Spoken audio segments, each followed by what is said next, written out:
This episode is brought to you by House of Macadamia's delicious and nutritious nuts.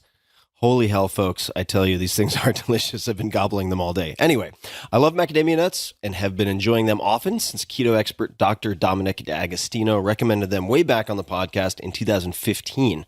They taste great, and they have more healthy monounsaturated fat than both olive oil and avocados, 27% fewer grams of carbs than almonds, and more than 50% fewer grams of carbs than cashews. They're the perfect low-carb, keto-friendly, nutty snack. In fact, I just ate a handful of lightly white chocolate, dusted, dare I say, macadamias about an hour ago to keep me going through the afternoon until dinner. It is the perfect snack for me. And I will say this, House of Macadamias produces the best tasting macadamia nuts I've ever eaten, that I've ever had by far. That's due, in part, to their location in the Mpumalanga province of South Africa, which provides the ideal temperature, altitude, soil composition, rainwater, and pristine mountain water for growing, you guessed it, macadamias. House of Macadamias have partnered with the largest macadamia producer in the world, comprising 94 independent farmers in South Africa, which gets them first pick of the highest quality macadamia nuts in the region to make their one-of-a-kind snacks, like their vegan, paleo, and keto-friendly chocolate-dipped macadamias. They really took their time to get all of this right, and they've done more than 2 years of flavor testing, and you can taste that in each packet you consume. And I've had 2 of those today. Listeners of The Tim Ferriss Show can use code TIM20, that's TIM20, to get 20% off of all orders, plus, for a limited time, a free premium extra virgin cold-pressed all the things, macadamia oil with any order, valued at $20. I love macadamia oil. It has a very high smoke point. You can use it for all sorts of things. It is perfect for cooking and salad dressings and much more. So that's code TIM20 for 20% off, plus a free extra virgin cold-pressed macadamia oil with every order. Visit houseofmacadamias.com/Tim to discover some of the most delicious and nutritious nuts on the planet. One more time, that's houseofmacadamias.com/Tim. This episode is brought to you by Shopify. Shopify is one of my favorite companies out there, one of my favorite platforms ever. And let's get into it. Shopify is a platform, as I mentioned, designed for anyone to sell anything, anywhere, giving entrepreneurs the resources once reserved for big business. So what does that mean? That means in no time flat, you can have a great looking online store that brings your ideas, products, and so on to life. And you can have the tools to manage your day-to-day business and drive sales. This is all possible without any coding or design experience whatsoever. Shopify instantly lets you accept all major payment methods. Shopify has thousands of integrations and third-party apps, from on-demand printing to accounting to advanced chatbots, anything you can imagine. They probably have a way to plug and play and make it happen. Shopify is what I wish I had had when I was venturing into e-commerce way back in the early 2000s. What they've done is pretty remarkable. I first met the founder, Toby, in 2008 when I became an advisor, and it's been spectacular. I've loved watching Shopify go from roughly 10 to 15 employees at the time to 7,000 plus today, serving customers in 175 countries with total sales on the platform exceeding $400 billion. They power millions of entrepreneurs from their first sale all the way to full scale. And you would recognize a lot of large companies that also use them who started small. So get started by building and customizing your online store, again, with no coding or design experience required. Access powerful tools to help you find customers, drive sales, and manage your day-to-day. Gain knowledge and confidence with extensive resources to help you succeed. And I've actually been involved with some of that way back in the day, which was awesome. The Build a Business competition and other things. Plus, with 24/7 support, you're never alone. And let's face it, being an entrepreneur can be lonely, but you have support, you have resources, you don't need to feel alone in this case. More than a store, Shopify grows with you, and they never stop innovating, providing more and more tools to make your business better and your life easier. Go to shopify.com/Tim to sign up for a $1 per month trial period. It is a great deal for a great service, so I encourage you to check it out. Take your business to the next level today and learn more by visiting shopify.com/Tim. One more time, shopify.com/Tim, all lowercase. Optimal minimal. At this altitude, I can run flat out for a half mile before my hands start shaking. Can I answer your personal question? Now would seem an appropriate time. What if I did the opposite? I'm a cybernetic organism, living tissue over metal endoskeleton. Ferriss Show. Hello, boys and girls, ladies and germs. This is Tim Ferriss. Welcome to another episode of the Tim Ferriss Show. I'm going to keep my preamble short because I have many pages of notes in front of me, and we're going to run out of time before I run out of questions. My guest today is Michael Mauboussin, spelled Mauboussin.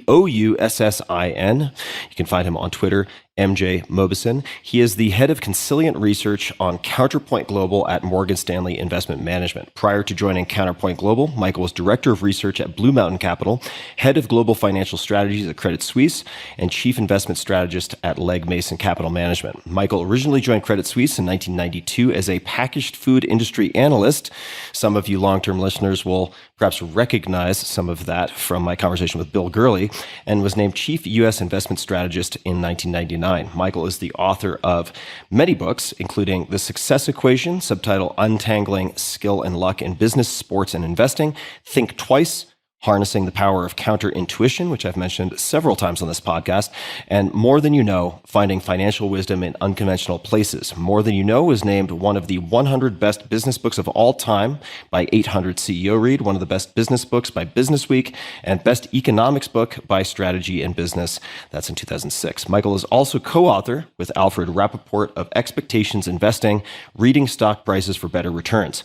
Michael has been an adjunct professor of finance at Columbia Business School since 1993 and is on the faculty of the Heilbronn Center for Graham and Dodd Investing. He received the Dean's Award for Teaching Excellence in 2009 and 2016 and the Graham and Dodd Murray Greenwald Prize for Value Investing in 2021. He earned an AB from Georgetown University and is chairman emeritus of the board of trustees of the Santa Fe Institute, a leading center for multidisciplinary research in complex systems theory. You can find all things Michael at michaelmauboussin.com. Michael, thank you for making the time. It's nice to see you again. Tim, it's awesome to see you. I thought we would start with some Latin. That's my favorite place to start, especially as someone who knows very little about Latin. And I wanted to ask you about your course and its two unofficial mottos. So maybe you could just mention those mottos and explain why they are the unofficial mottos and what they mean. So first of all, there are no official mottos, so I made these up. But these are an attempt to set a tone with the students, but it's not just the students in my course, but really broadly speaking in life. So the first one, the Latin is nullius in verba, which is the motto of the Royal Society. So the Royal Society is the oldest, I think, scientific society in the world, and it's been around for 350 years, more than 350 years. And basically translated, it means take nobody's word for it. Kind of see for yourself. And I really like this idea that a lot of the information that people use, or even things that they're taught, are things they take from authority, and they don't go figure them out for themselves. And so this idea of constantly having an open mind and seeing for yourself and not working just on authority and questioning everything, that's the tone I want to set in the course. The second one is a quote from Carl Gauss, and I'm not going to even try the Latin, but basically the idea is notions, not notations. And the idea is don't focus on only equations. Computation's obviously super important, but really the key is to grasp the intuitions, the underlying ideas, and then allow the computation to serve that rather than the other way around. Now, sometimes you can solve a problem, computationally, and then you have to go back and figure out what the intuition is to get you there. But that's the main thing. So I think that's, for example, for business school students, it's a potential problem because from time to time, they'll run equations without thinking about what they're doing, and they'll forget about the concepts behind them. So, Charlie Munger, the vice chairman of Berkshire Hathaway, has got this line where he says, people calculate too much and think too little. And I think that's what we're trying to fight against with that idea. So, Michael, this strikes me as the perfect segue to ask a question about some of your earlier chapters. And specifically, I would love to know how your lack of business education was an asset on Wall Street when you first started out. By the way, I did take one business class. My father strongly encouraged me to take accounting for basically non-business majors when I was a senior. And out of the complete generosity of the professor's heart, I got a C+, a gentleman C+, and knew nothing about what was going on at all. I will say that I was in a wonderful training program and there's a lot of remedial work. So folks like me could learn, get up to speed on some of the basic issues. But Tim, I think the answer is that I went in kind of wondering about and thinking about and being open to understanding things from first principles. And Wall Street, even to this day, is replete with lots of rules of thumb and sort of old wives' tales and, shorthands for how to do things. And some of these things, when I would sit there and listen to them and try to cobble it all together, just didn't make sense. And so for me, it was this idea of sort of the beginner's mind and really saying, like, how does this stuff really work? And, I had for me, a clear professional epiphany. It was a 2x4 across the forehead. Guy in my training program gave me a copy of Al Rappaport's book called Creating Shareholder Value, which was published in 1986. So this is probably a year and a half or 2 years after that book was out. And he gave it to me for a completely different reason. It had nothing to do with the basic concept. But I read that book and, like the light bulbs all went off for me personally. And I very much connected with that whole way of thinking about things. And I guess I'll summarize. There were sort of three things that he talked about that have really remained the cornerstone of how I think about everything since. One is it's not about accounting numbers, but about cash. And I don't want to get too much down the fancy road, but basically accounting doesn't always represent the underlying economics of businesses that effectively.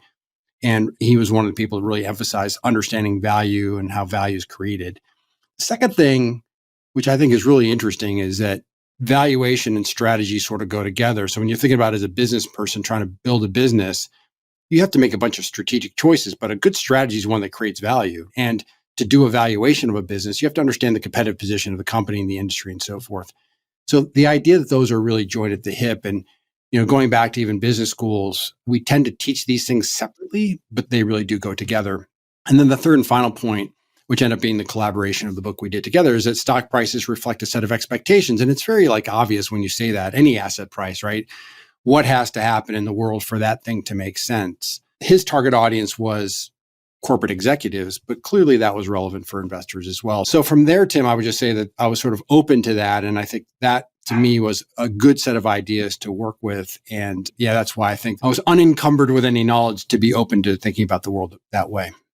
I came across something in doing research for this conversation. This was from Farnham Street, so fs.blog. This was a transcript of an interview that you did over yonder. And there was a line in passing that I wanted to revisit. And this is from your earlier chapters yet again. In the early to mid 1980s, Drexel, that's Drexel Burnham Lambert, if I'm pronouncing that correctly, Drexel had a great food industry analyst. To this day, I believe he's the best analyst I've ever seen. So I naturally followed him closely, and then it goes on. Shortly after I left Drexel, et cetera, et cetera, et cetera. But I wanted to double click on that comment. So if it's still true, or maybe even if it was just true then when you said it, I believe he's the best analyst I've ever seen. What made this person such a good analyst? Tim, that's a great question. And I'm going to tie a bunch of ideas here together. The first thing I'll say is my first job was with Drexel Burnham Lambert in 1980s. That's where that training program was. And I just think that there's a big professional imprint on the first job. And so Drexel at the time, this is when Michael Milken, high yield bonds, the firm was really hot. It ended up getting in trouble, and then there was a crash of 1987. So things unwound, and the firm ended up going bankrupt. But at the time, it was quite hot, and they had an equity research department. I should back up and say one thing in our training program. We first did some classroom work, and then we rotated through different departments in the firm. So we really got exposed to all different aspects. And indeed, there's this one analyst that followed the packaged food companies. His name was Alan Greditor, who was extraordinary. And what made him great was he had a very different view of things than traditional. So he was very focused on, for example, financial, cash flows versus simple accounting numbers. Some of the things I was just talking about. He was very focused on things like share buybacks before those were a big deal, understanding asset values. And then he had the ear of many management teams. So he was able to talk to those management teams and understand how they were thinking about things. And so he was just the complete package. And interestingly, here's the connection to sort of my own career path. One is I mentioned my training colleague gave me a copy of Creating Shareholder Value. The reason was there was a case study in the back of the book about Quaker Oats' acquisition of Stokely Van Camp. Right? It seems completely remote. You've never heard of Stokely Van Camp, but you probably have heard of their most famous product, which was Gatorade. Oh, yeah. And it turns out there was this little jewel, and it ended up being a really great acquisition, but in part because they found this little jewel and built it into this incredible brand. That's the reason he drew my attention to this book in the first place. It's actually about this Quaker Oats, Stokely Van Camp thing. So I ended up learning a lot about that industry, again, by following this particular individual. And then when it became time for me to become an analyst, one of the areas that I was drawn to logically was the food industry. So literally the reason I was a food analyst is because this guy was so good and because I learned, and by the way, I was a nobody or the little peon, right? A training program. So he had no idea who I was, but it just gives you a sense of like how these little things happen that almost like set the trajectory. So it was both his analytical prowess and it so happened to be applied in this particular industry, which is why I became an analyst in that particular industry. Now, hearkening back to my conversation with Bill Gurley not long ago, friend of yours, and he invoked your name as someone who is able to connect ideas, principles, best practices from disparate areas. And I thought this might be an appropriate time to grab a word from your bio. In fact, it's in the first line, head of Consilient research, and maybe just define some terms. Consilience. What is Consilience? It's probably not a good thing when your job title, you have to explain it to everybody. and that's really the case. So I was very taken in the late 1990s by a book called Consilience by E.O. Wilson. So we'll talk about that book in a moment, but Consilience itself is a fairly old, well, not that old, about 1850s probably is when that word was coined. And it's really about the unification of knowledge, right? This idea of bringing ideas together. So E.O. Wilson wrote this book. He was a Harvard biologist. He's most renowned for his work on ants. So he's sort of the ant guy. He's also famous for his early work on evolutionary biology. And there was some incidents. He wrote a book about sociobiology in the 1970s, and that was very controversial at the time, at least. But in this book, Consilience, Wilson argued, hey, we've made enormous strides as a world in using reductionism, scientific reductionism, right? So we're breaking things into their components. We're understanding how those components work. And if you look around you, many of the marvels you see are the result of that extraordinary capability.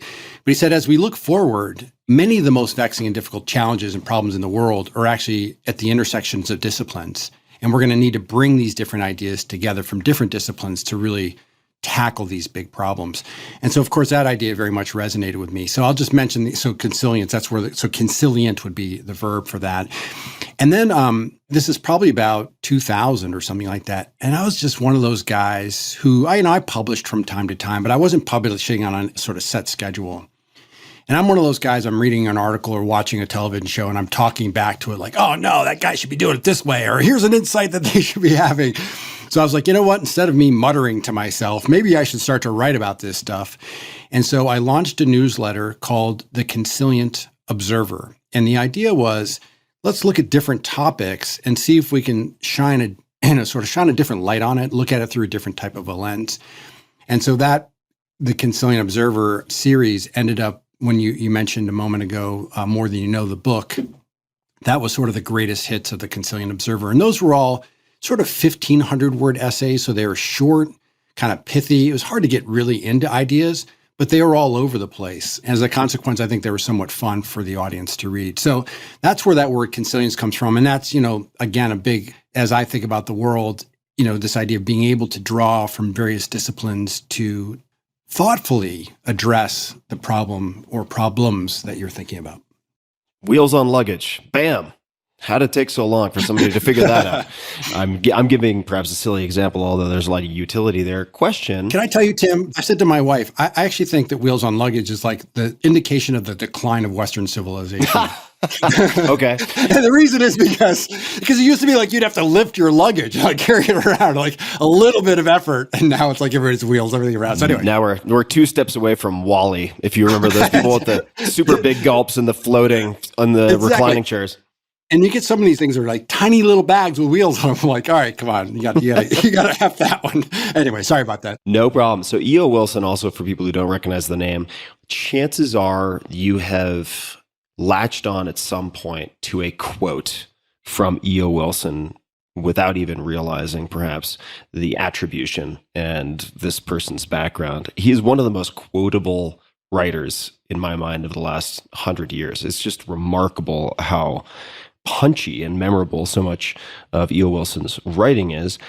Do you have any examples from natural systems or biology that you have translated to business or evaluating companies or understanding markets in some fashion?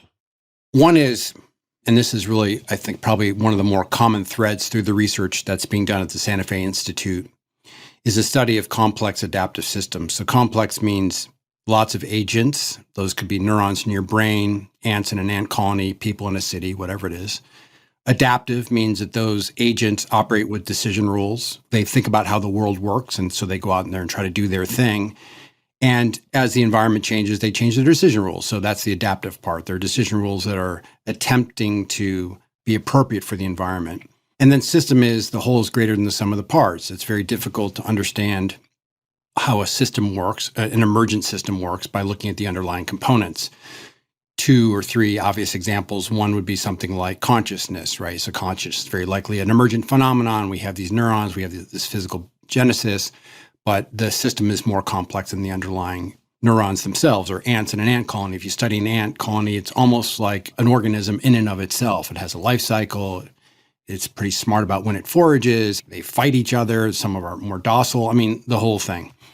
So understanding markets as complex adaptive systems, to me, has been an extraordinary insight. So the classic ways to get to kind of efficient markets is that people are really smart. They're rational. So they understand all the information, they know what to do with it, and they reflect that in prices. Now, nobody really believes that, but that might be the starting point.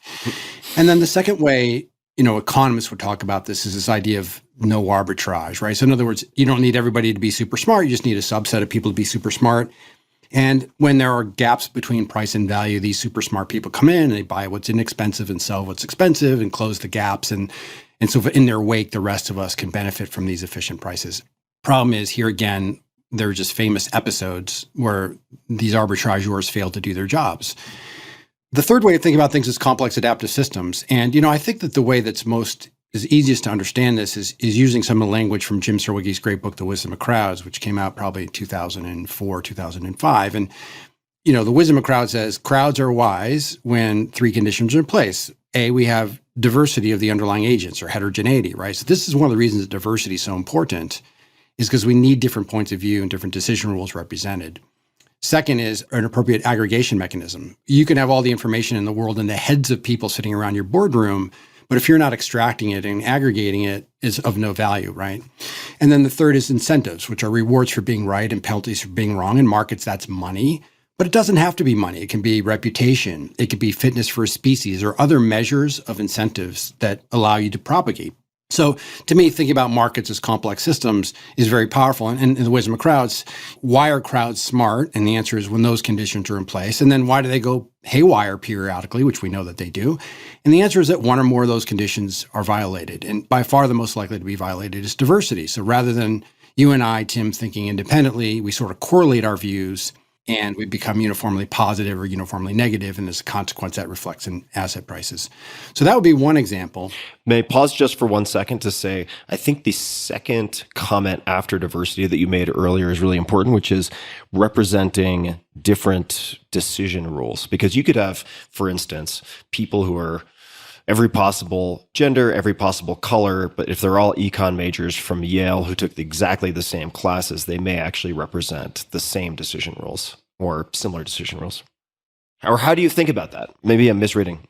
You are absolutely right. And I think that the way I would think about that and the way I read that literature is there are really 3 types of diversity that we care about. The first is social category diversity, which is what you just sort of described, right? That people look different, but they have the same sort of way of thinking about the world. When most organizations talk about diversity, they're almost always talking about social category diversity. And one of the benefits of that is because we can count, right? We can see how many women there are versus men and so forth. The second kind of diversity is cognitive diversity. That's what you just described. And that's really perspectives, points of views, mental models, training, personalities, and so forth. Nearly all the literature I've seen suggests that it is cognitive diversity that is the key to solving problems. To your point, it's possible to have people that look the same and think very differently, or people that look very different but think the same. That's not likely, right? So there's some correlation between social category diversity and cognitive diversity, but cognitive diversity is sort of what we're after. And then the third thing is values diversity. And, you could rephrase this as almost a sense of purpose. And here we want to be uniform, right? We want that kind of diversity to be low. So we'd like to really have people that have a common mission in any sort of organization. That would be the case. And I'll just mention that my favorite researcher on this topic is Scott E. Page at University of Michigan. And Scott's written a number of great books. The Difference is his big book on this. And he wrote a smaller book called The Diversity Bonus, which is shorter treatment of the same topic. But the reason I like Scott's work so much is that it's not about hand waving or feeling good. It's actually mathematical. And he can demonstrate mathematically why precisely this idea of cognitive diversity adds value. And so it is the cognitive component that seems to be, that diversity seems to be, so you want smart people and you want diverse people. And both of them are important contributors to solving problems for corporate success. I'm glad you picked up on that because that's actually a very interesting and important point. And I'll just mention back in, this is probably now 20 years ago, but when I was at Credit Suisse, well, it was the time of CS First Boston, the guy that ran the business asked me to co-chair the diversity advisory board. So we were setting the diversity policy for 20,000 employees. And, you sort of say like, why would you want a straight white guy to do that? And it was because that CEO thought that this cognitive diversity argument should be heard and should be part of every dialogue as we think about, who we hire, who we promote, how we assess people and so forth. I want to double click. For whatever reason, this double clicking metaphor has been on my mind, so I apologize if I use it another 47 times. But I would like to double click on two components of what we've been discussing. So the first that I suppose we could touch on is the wisdom of crowds or the stupidity of crowds, depending on how many checkboxes are checked. And one example, real world example, sort of as a classroom demo, hopped out of me when I was watching your 20th year tribute video, which included many of your students. And there was a jelly bean guessing exercise that you had them perform. I don't know if this is still the case, but could you just describe that? And then I have a follow-up question related to my own audience. I believe the Wisdom of Crowds book opens with a story of Francis Galton, who was a Victorian polymath, cousin of Charles Darwin, by the way, who invented a number of important concepts and statistics. But Galton, toward the end of his life, went to a fair. There was a contest to guess the weight of an ox. And you had to pay a little fee, and about 800 people participated. A few of them had illegible handwriting. So I think he had 787 contestants. And Galton was fully expecting to show how foolish this crowd was. And by the way, he's got a really interesting, it's in Nature magazine. He sort of says, some of these people are butchers or whatever, so they would know, they had a sense of this. But he goes, some of these people were sort of operating on with their own fancies. I'm in a good mood. Here's what I'm thinking about. And when he tallied up the results, it came out to be very different than what he anticipated. Essentially, the collective, so the average or the median of all the guesses were within 1% of the actual weight of the ox, right? So this sort of extraordinary illustration of that point. And so that was picked up. There's a really interesting article by Jack Traynor, Treynor. And Jack was a very famous guy in the world of finance. He died a few years ago. And the article was called, this from the late 1980s, I think. It was called The Jelly Bean Jar and Market Efficiency. It's a short little article, but he described this experiment he did with jelly beans. I think they were actually not jelly beans. I think they were like actual beans. And he did that, and he came up with a very similar type of result. So he was trying to explain market efficiency through this wisdom of crowds. That name wasn't being used yet, but through this idea. By the way, as a funny side story, many years later, I was presenting at a conference, and lo and behold, in the front row was Jack Traynor. So I'm like, I had to give the nod to the man, right? The OG on this thing. So he was totally cool about it. So I had the slide. I actually had a copy of my own slides, and I'm like, Mr. Traynor, would you sign this? So I have an autographed copy of a picture of a jelly bean jar, autographed by Jack Traynor. By the way, one other weird thing is that I also talked about that day. There's a famous social psychology experiment by Solomon Asch. Do you know the Asch experiment with the three lines? Do you know this one? You know what? You probably do. Might, it's pretty if you famous, describe but it. very quickly, Solomon Asch was a psychologist, and social psychologist, and he wanted to understand the idea of conformity. So the setup is you have, and they did in different ways, but let's say you have 8 people around the table, 7 are in on the experiment with Ash, and the 8th person is the subject. And the task is very trivial. You have 3 lines, A, B, and C, and then you have X. And the question is which of the A, B, and C lines are the same length as X? It's actually a very easy visual task. And in controls, people get, they start with controls. People get like 95% plus, right? So it's not a hard task. And then the experiment started for real, which was Ash signaled his confederates to give the wrong answer. And now instead of it being C, which is the correct answer, everyone says A. And they put the subject in the last seat. And so by the time it comes around to you, the question is, how do you answer? Because you're thinking like, am I insane? Like I see this as being answer C and everyone's answering A. And it turns out the reason we still talk about this today is about a third of the people most of the people at some point go with a majority.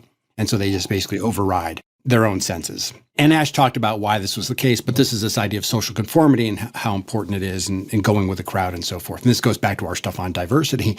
So I'm describing this experiment and Trainer raises his hand again, like this is twofer, right? And he goes, I was at Swarthmore College in the 1940s. And I was a subject in this thing. And he said, I just want to tell you that I remained independent. I didn't listen to anybody else. So I was like, oh man, that's really cool. So Jack Trainer was obviously he was a super important guy in the world of finance, but there are 2 little touch points that tie back to our 2 stories. One is sort of that he made that connection to the jelly bean jars in the world of finance and why it was important to understand how markets work. I think Jim obviously came along. I mean, Jim Serwicki, the idea of the wisdom of crowds had been around obviously to some degree, but Jim, I think, did an incredible job of putting a name to that and really being careful about saying, as you said, what conditions are the crowds wise and on what conditions do they go mad? And we know that both happen from time to time. My understanding, tell me if I'm flubbing on this, is that you replicated this experiment in class where there's a high degree of variance, but among your business school students, ultimately at the end, they were within, say, 1% to 2% of the actual count. Am I getting that? Yeah, no, correct? We do it every year. And we Okay. do it every year. It's like my little Okay. parlor trick. And, it vacillates. So in the last, because I did it, my course started in January and we just did it in January. It's usually somewhere between 2 and 10%. I've done times where it's been almost perfect, but it's usually 2 to 10%. And then the other thing is, let's just pick 10% as sort of a not uncommon number. What's interesting is if you picked any person within the group at random, right? So you just close your eyes and pulled out somebody's guess, they're usually off by about 50%, 50. Collectively, people are way better than they are individually, which is super interesting. And it's often the case, by the way, that the collective guess is better than any individual within the collective. It's not mathematically necessary, but that's often the case as well. So the group is smarter than any person in the group. My follow-up to that is, what is the minimum effective dose of cognitive diversity? And if we fine slice it, are there particular types of cognitive diversity that are more valuable for this type of wisdom of crowds than others? Because in the state fair example, you have butchers, you probably have painters, you have a very broad swath of society with very, very obviously different people in different professions, perhaps different levels of education. In your business school class, I would think there is a higher degree of uniformity of thinking. Maybe that's very unfair, but similar age ranges, probably similar priorities they've chosen to apply to your class or to join your class. So I'm wondering, I suppose, just to restate the question, how much cognitive diversity you need, and are there different types of cognitive diversity that are more valuable than others for harnessing this type of wisdom of crowds?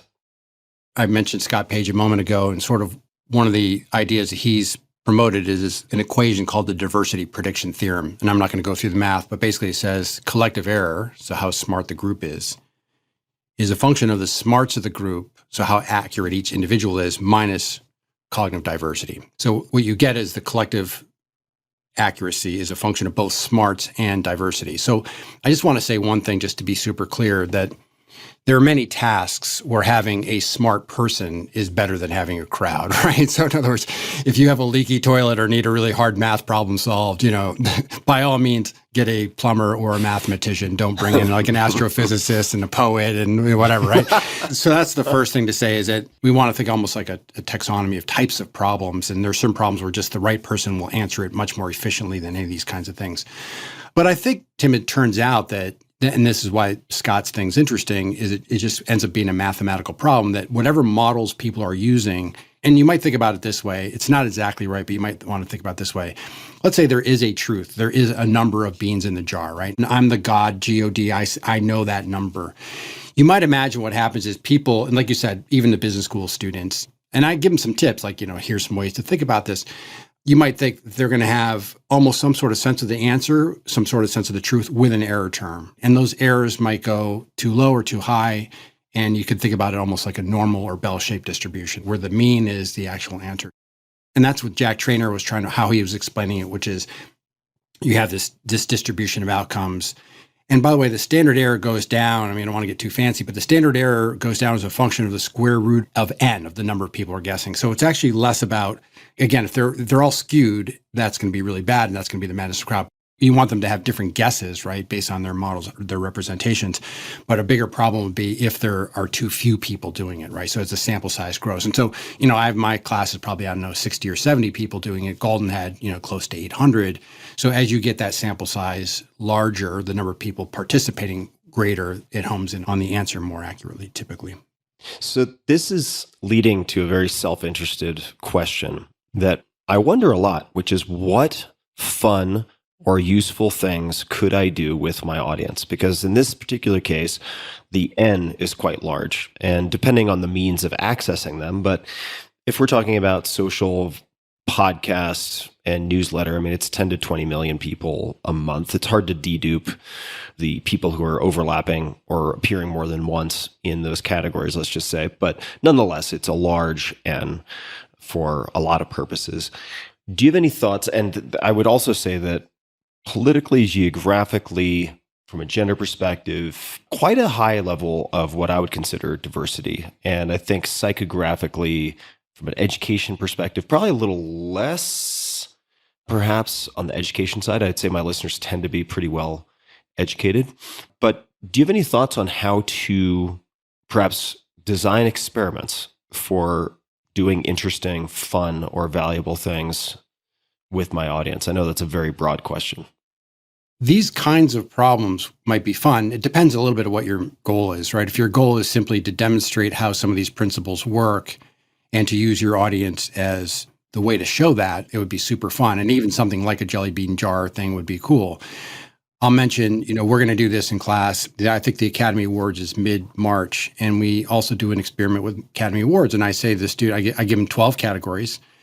The front page is the best actor, best actress, best film, things you might have a shot at getting. And then the back is, best costume design or something like that. Things that are going to be much less front and center. And I say to the students, don't tell me who you think should win. Tell me who you think will win by popular vote. Again, the winner in each category is the modal, so the most popular selection. And once again, the Academy Awards, the group does vastly better than any person in the group. So there's an example that would be a fun one. There's another one I've always found interesting, and I think the Financial Times, the newspaper, did a version of this 15 or 20 years ago. Do you know about the 2/3 game? Have you heard of this before? I don't. So here's the setup. So one of the things that's interesting in markets, but it's interesting in a lot of games, generally speaking, is there are sort of orders of thinking, right? First order, second order, third order.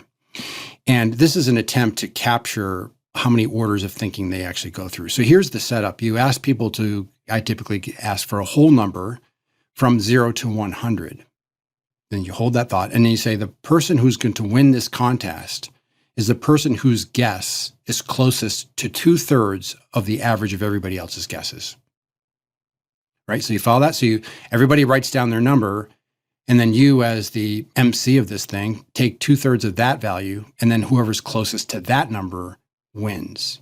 you're probably already thinking about how would you go through this, right, mentally, because, you sort of say it was 0 to 100, start at 50, 2/3 of 50 is 33, but, people are going to go that level, especially your educated audience. Well, 2/3 of 33 is roughly 22, but maybe they'll go that far, 2/3 of 22 and so forth, right? So you keep iterating down. Now, this is a problem that has an equilibrium solution, and the answer is 0, because it iterates just down to 0. The problem is, and 0, by the way, is often a common answer in my course when I do this. And I say to students, like, you're a real smarty pants, right? You found the equilibrium solution, but you're not making any money, right? Because if anybody writes a non-zero number, you're not going to win. So the question is, how do you integrate other people's decision-making? And I'll tell you one other story about this, which is interesting. So when I was at Credit Suisse, I was part of a research group, and it had a number of very prominent, kind of world leaders, former president of Mexico, one of the prime ministers from the UK, prominent economists. I mean, this is like a really erudite group of folks. And we were appropriately having a meeting in Switzerland, and we had a behavioral economist leading a session on risk. And this guy decides to do the 2/3 game. And I'm thinking, now this is going to be interesting, right? Because we have like literally world leaders, right, who probably negotiated these high-powered, things. And they were absolutely horrible at it. It was like embarrassingly bad. So I was like, oh my God, I'm glad they're all retired now. But I'm like, isn't that interesting? Like, and I don't know if they didn't get the setup, but they just hadn't thought through those levels. And so, as you know, in negotiation, but most things in life, understanding the position of somebody else is really important, whether it's the basic concept of empathy is super important, right? And so I thought that was a really interesting little side note. But that might be another fun, taking it back to your broader question, that might be a fun exercise just to demonstrate these principles rather than come up with some sort of a dashing solution to a problem. I like the idea of attempting some type of prediction through experimenting with my audience.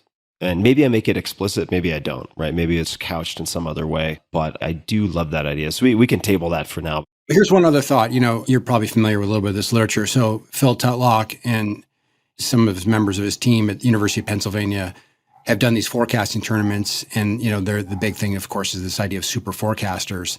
So the question is, would the Tim Ferriss audience be a super forecaster, right? And so if you gave them, geopolitical or economic events, in 6 months, will interest rates be X? In 12 months, will China do X, Y, or Z? That'd be super interesting to see. And now the problem is, again, that you're getting one answer from a large group and so forth. So how easy is it to update? Because the super forecasters actually update their probabilities as things change and so forth. But that might be another fun way to. But then again, that's what markets do, right? So to some degree, they're prediction markets. That's what they're trying to do as well. Mm-hmm. Well, I will allow that to gestate because I would just love to run more experiments and then share the results of those experiments with the people who participated. I think it would be a lot of fun. So TBD, but I will certainly come back to that at some point. Just a quick thanks to one of our sponsors, and we'll be right back to the show.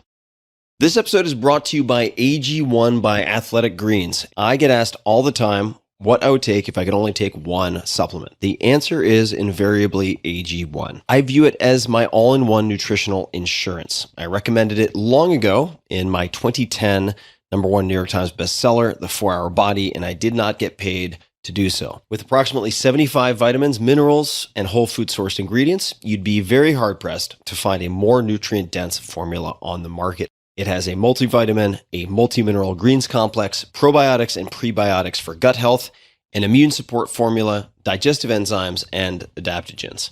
AG1 makes it easy to get a lot of nutrition when good whole foods simply aren't at hand or when you just want to ensure you are covering your bases. AG1 is the ultimate all-in-one nutritional supplement bundle in one easy scoop. And Athletic Greens is giving you a free 1-year supply of vitamin D and 5 free travel packs with your first subscription purchase. Go to athleticgreens.com/Tim.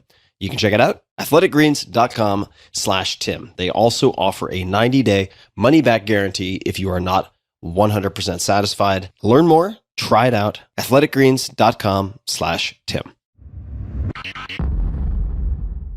Now, in addition to The Wisdom of Crowds, there are a number of books that came up in the process of doing research for this conversation that you have mentioned. And I don't mean to imply that we need to spend a ton of time on all of these, but I would love to at least get your take on two that have popped up, and there may be one or two more, but I'll mention two.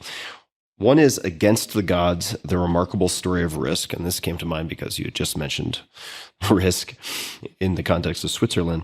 And the other is Complexity by Mitchell Waldrop, if I'm getting that pronunciation right. Why are either or both of these books meaningful or must-reads or important in any way? So let's start with Against the Gods. It's written by Peter Bernstein, who was a brilliant economist and historian. And it is the history of human understanding of risk. So it's a fascinating thing. Now, I'll just say that, broadly speaking, I think understanding the history of ideas is incredibly valuable in pedagogy, generally speaking, right? So if I'm talking about an idea or I'm using an idea today, I think it's very helpful to understand where it came from, who were the propagators, what were their blind spots, where did they take a turn one direction where they could have gone a different direction, and so forth. And so Bernstein just brilliantly lays this out in Against the Gods, and he was a wonderful writer.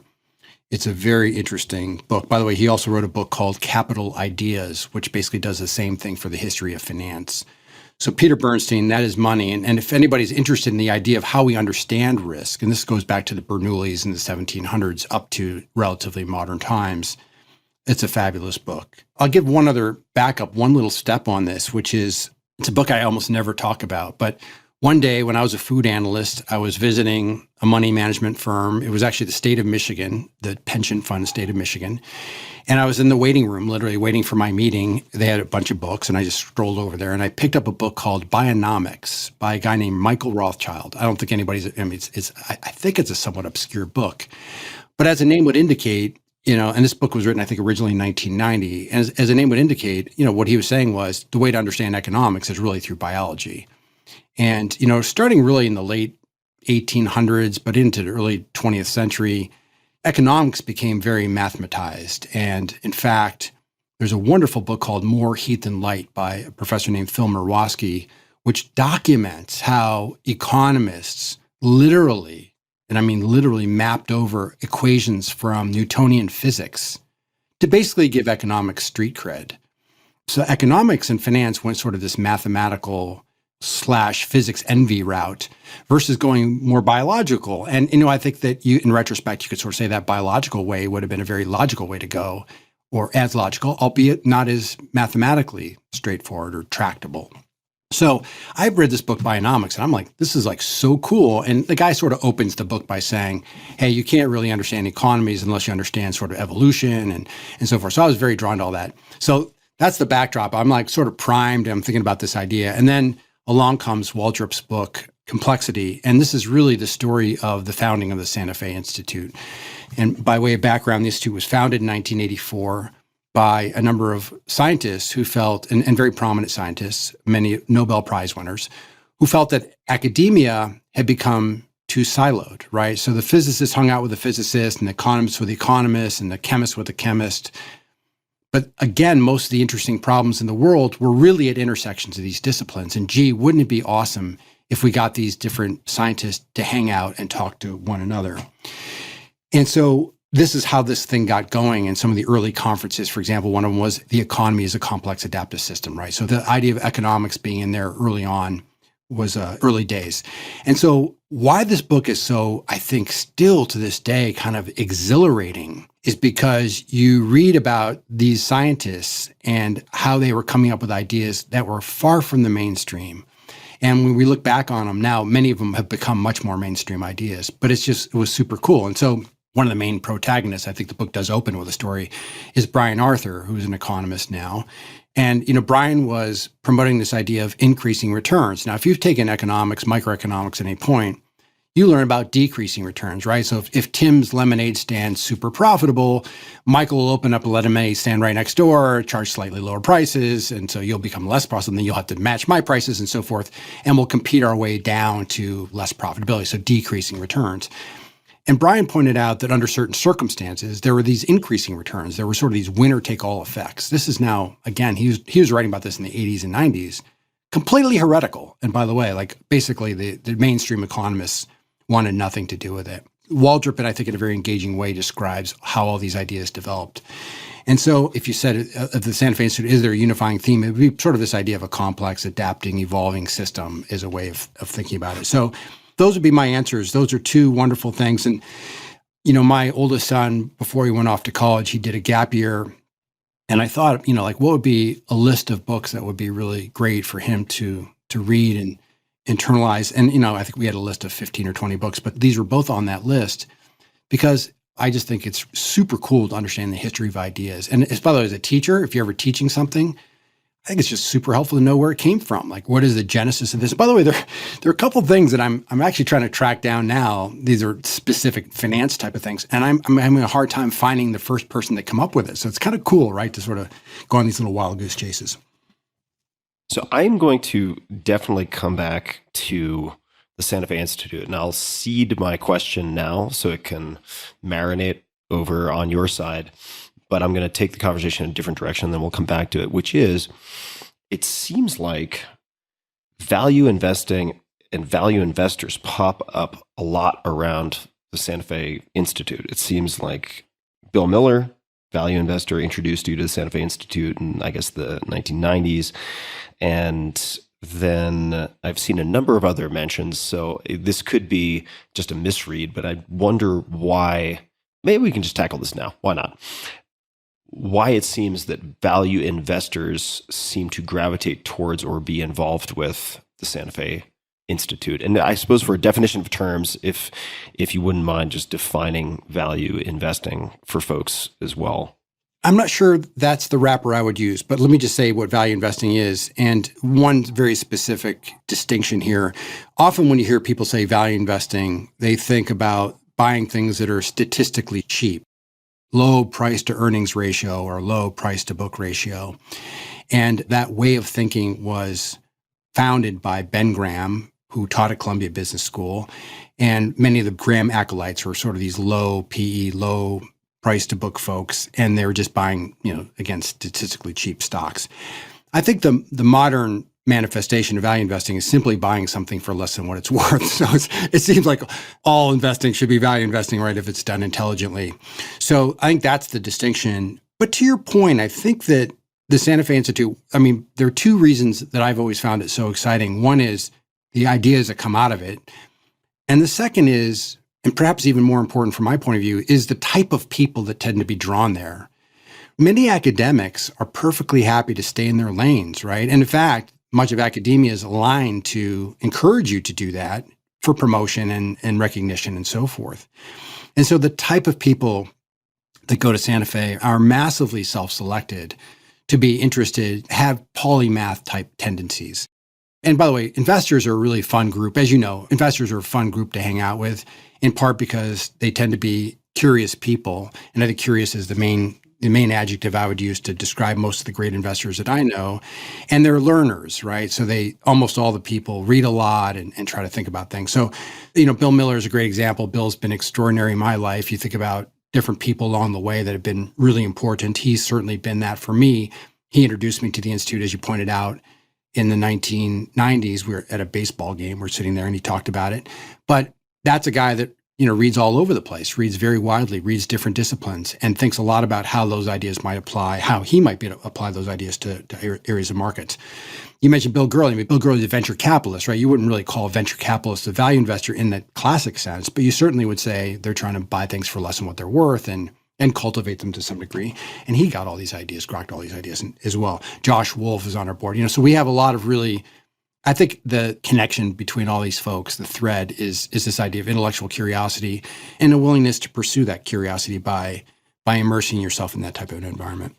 I'll add one thing to the investor comment, which is part of the reason I enjoy, if not spending time with, at least observing and studying investors, because they also have a report card in a lot of cases, right? So they are placing bets based on their thinking. So it's not simply opinion versus opinion. You can look at the returns, at least for some of them, which I find very, very refreshing.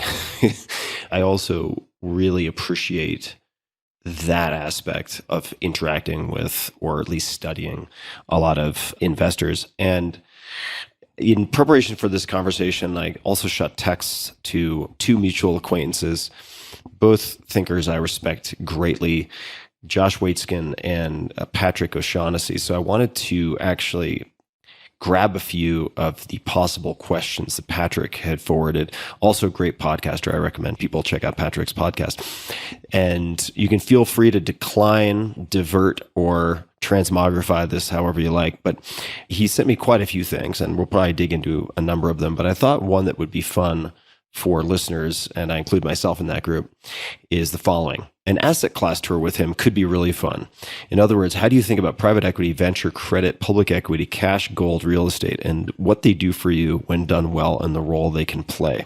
Is that a sandbox you're willing to hop into for a little bit? Well, I mean, it's just something I actually don't know that much about, but I could probably make one or two comments. One of my COVID projects was in 2020 was to do a big piece on public to private equity. And we need to define a bunch of things just to get it out of the way. So public equities are just stocks that trade in the United States. Today, there are around 3,500 of them, roughly speaking. What's fascinating is there are about half as many companies that trade, public companies that trade today as there were in the mid-1990s. And they're in fact less than there were in the 1970s. So obviously our economy is bigger, our population's bigger, right? You would expect the number of public companies to roughly grow in line with all those other metrics, but that has not been the case. So that's an interesting thing, like in and of itself, why is that? And at the same time, we've seen the emergence of private equity. Now, private equity is a wrapper that really covers two different areas. One is buyouts. And in a buyout, typically a sponsor will buy a company, usually using leverage, and then own it for typically 5 years or so, and then try to sell it for a profit. But the key there is that they buy stable businesses, typically with lots of cash flow. Venture capital is the other side of that, which is buying very young companies, often when they're just getting going, and actually playing a very important role in fostering that development. So being on the board, giving guidance, and so on and so forth, right? So a couple observations that come out of that are interesting. One is, why are there fewer companies? And basically the simple answer is there have been lots of mergers and acquisitions and not a lot of IPOs. So part of it's the cost of IPOs have gone up. And so there are simply fewer public companies than there used to be. The flip side is they're much bigger now and more profitable on average and so forth. So that's interesting. And then the second thing I'll just say, Tim, this is just me sort of speculating a bit, which is, roughly speaking, since 1980, so let's call it the last 40 years or so, there's been roughly, maybe we've reversed this in the last year or two, but roughly a steady decline in interest rates. That means your expected returns basically go down, right? Because you put money in the bank or invest in something, you get lesser expected return. And at the same time, our liabilities are going up, right? If you have to put a kid through college or you're thinking contemplating your own retirement, right? You're expected to live longer and so forth. So your liabilities aren't going down.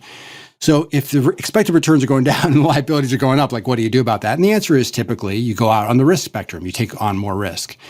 And how do you take on more risk? The answer is there are two interesting ways to do that. One is to use more financial leverage, right? More debt. And that's what buyouts do specifically. And the second is to buy young companies that are inherently riskier companies, and that's venture capital. So I think part of the answer of the emergence of those two segments, those asset classes, is precisely to accommodate that basic reality that returns in more public markets have been less exciting than they have been in the past.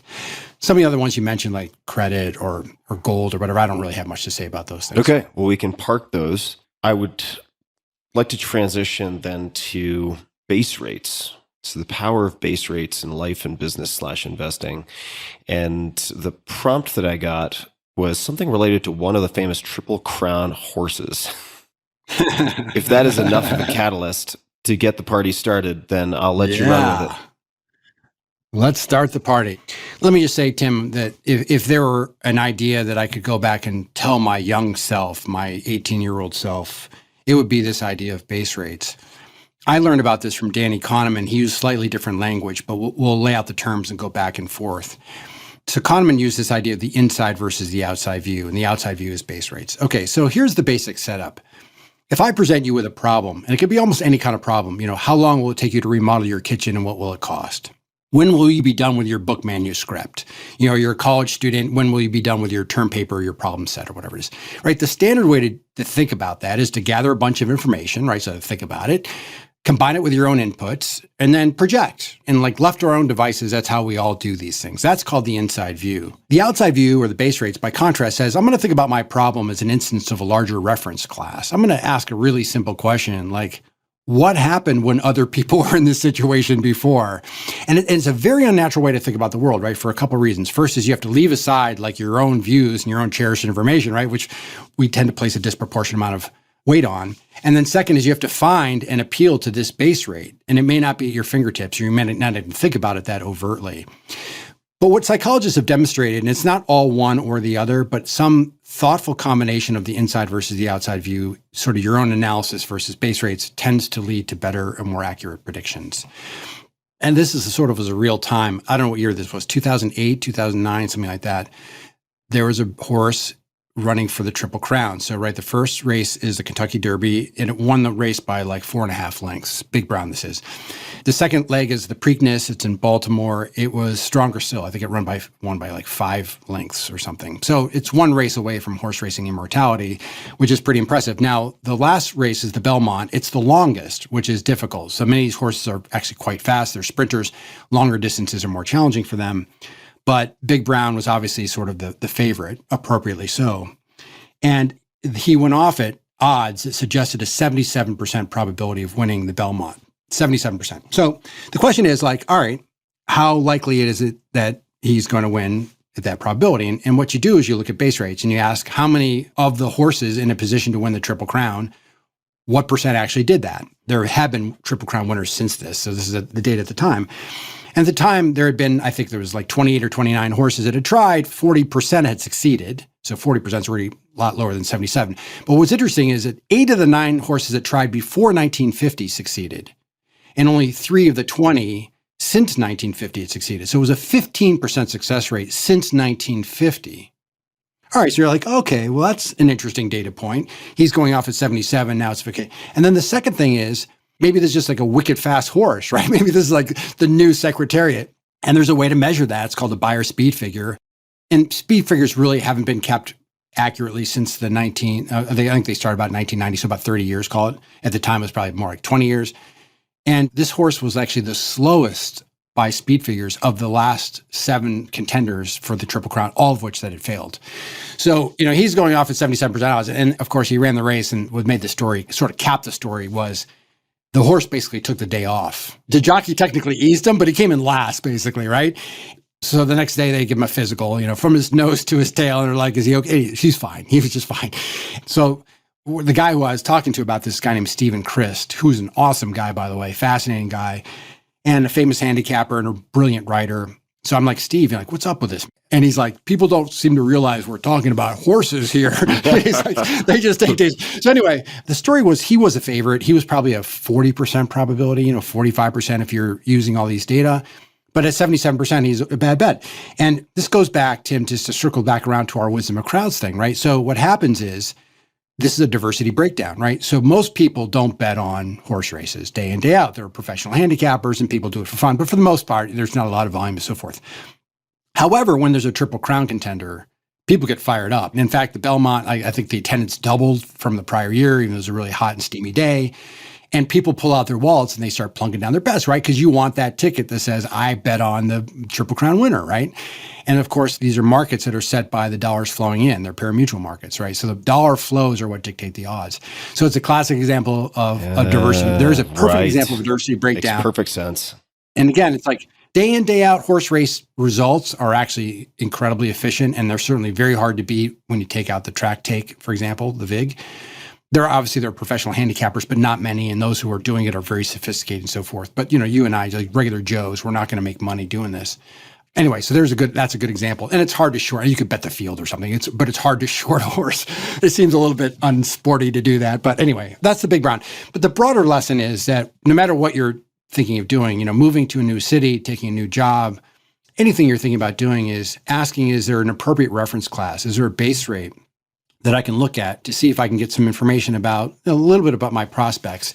Where we spend a lot of time on this is, for example, things like corporate performance, right? So I know you do a little bit of investing as well, but questions like, if a company has sales of $1 billion, like what's the distribution of growth rates I should expect, right? And let's look at history to figure out how good could it be, how bad could it be, what's the average, and then where do I think my company is going to fall within this distribution, and how optimistic or pessimistic it might be. So I could ask a million questions about base rate, but the one that's really sticking out for me is what on earth happened around 1950 with the horses? Was it anti-doping measures? What clicked in that led to that? Might be the opposite, right? Could be the ubiquity of doping. The secret's out. This is a fascinating conversation. I'm way over my skis already, but I want to tell you that for almost all the big races, the Kentucky Derby, because they've been run for a very long time under the same conditions, right? That I think the horses today run essentially the same speed as they did in the 1950s. They're no faster. So I think that thoroughbred horses this topic is fascinating in and of itself, right? Because they've been bred from a very, very narrow stock. So there are a handful of horses that are essentially the ancestors of every horse that's around today. So the genetics are really crazy, and that's why they're such fragile animals. But I think that they're at their physiological limits, and they have been for a while.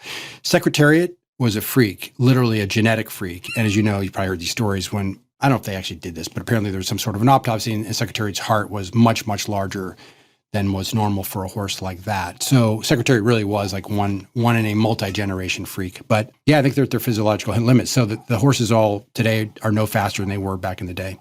Yeah, certainly hasn't stopped people from doping horses. I know that is know of quite a few drugs that have made their way from research to race horses to bodybuilders to the billionaires who want to live for a million years with six-pack abs. So the racehorses have been a sort of a test bed for a lot of drugs for a long time. But it's interesting that as far as speeds go, it seems that at least the top end, I wonder if the averages have changed at all.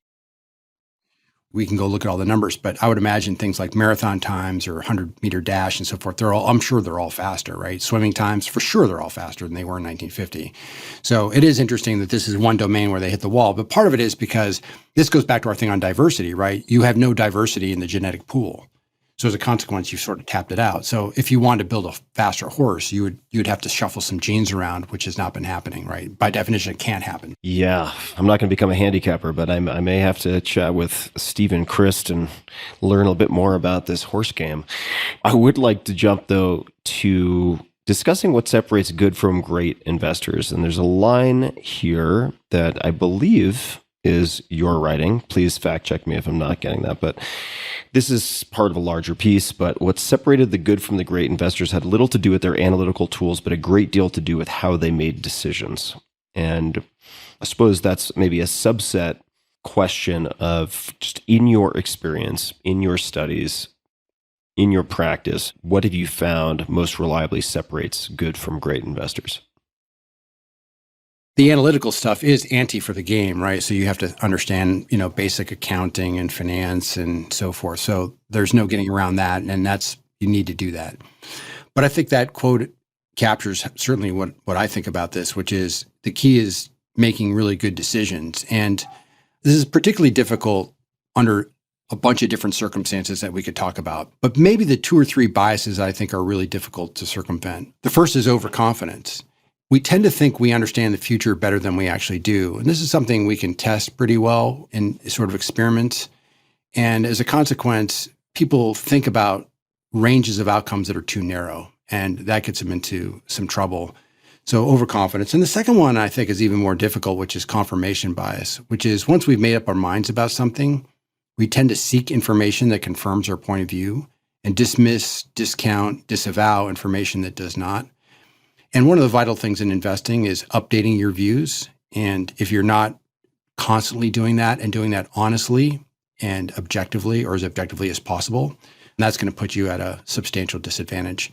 That's that decision-making aspect. Now, there's another aspect to all this that's really important, right? Which is you ultimately have to come up with a view that's different than other people, and that view ultimately has to be correct. And so there's a little bit of an antisocial component to all of investing. Like good investors, there's a little bit of an antisocial component to it. some people I think do that better than others or more naturally than others. But that ends up being decision making because at the end of the day, often you buy something and it goes down in your face, even if your thesis is correct. And, do you have the fortitude to sort of stick with that position? The third thing I'll mention, Tim, have you had Robert Sapolsky as one of your guests? No, you have, right? I haven't actually. Mm-hmm. No. Do you know Robert Sapolsky? I recognize the name. You should probably remind me. He'd be a fun guy for you to talk to on many levels. He's a neurobiologist and a primatologist at Stanford University. He wrote a book called Behave in 2017, which is, I would say, probably the best book I've ever read on human nature. It's not an easy read, but it's very well written and very interesting. He has a book coming out later this year, I believe, on the topic of free will. So interesting guy. But Robert spent, for years, his academic years at Stanford in his lab, and then he would spend the summers in Kenya studying baboons.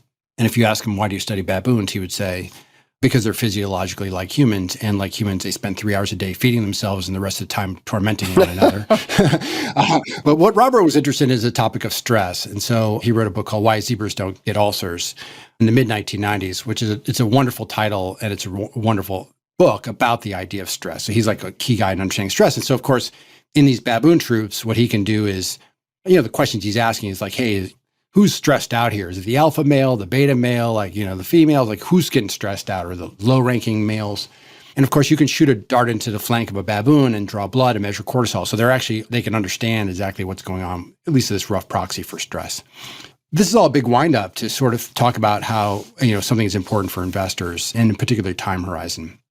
So Sapolsky sort of asked this question, like, what stresses out an animal, right? You're a zebra hanging out in the savannah, right, pursuant to his title.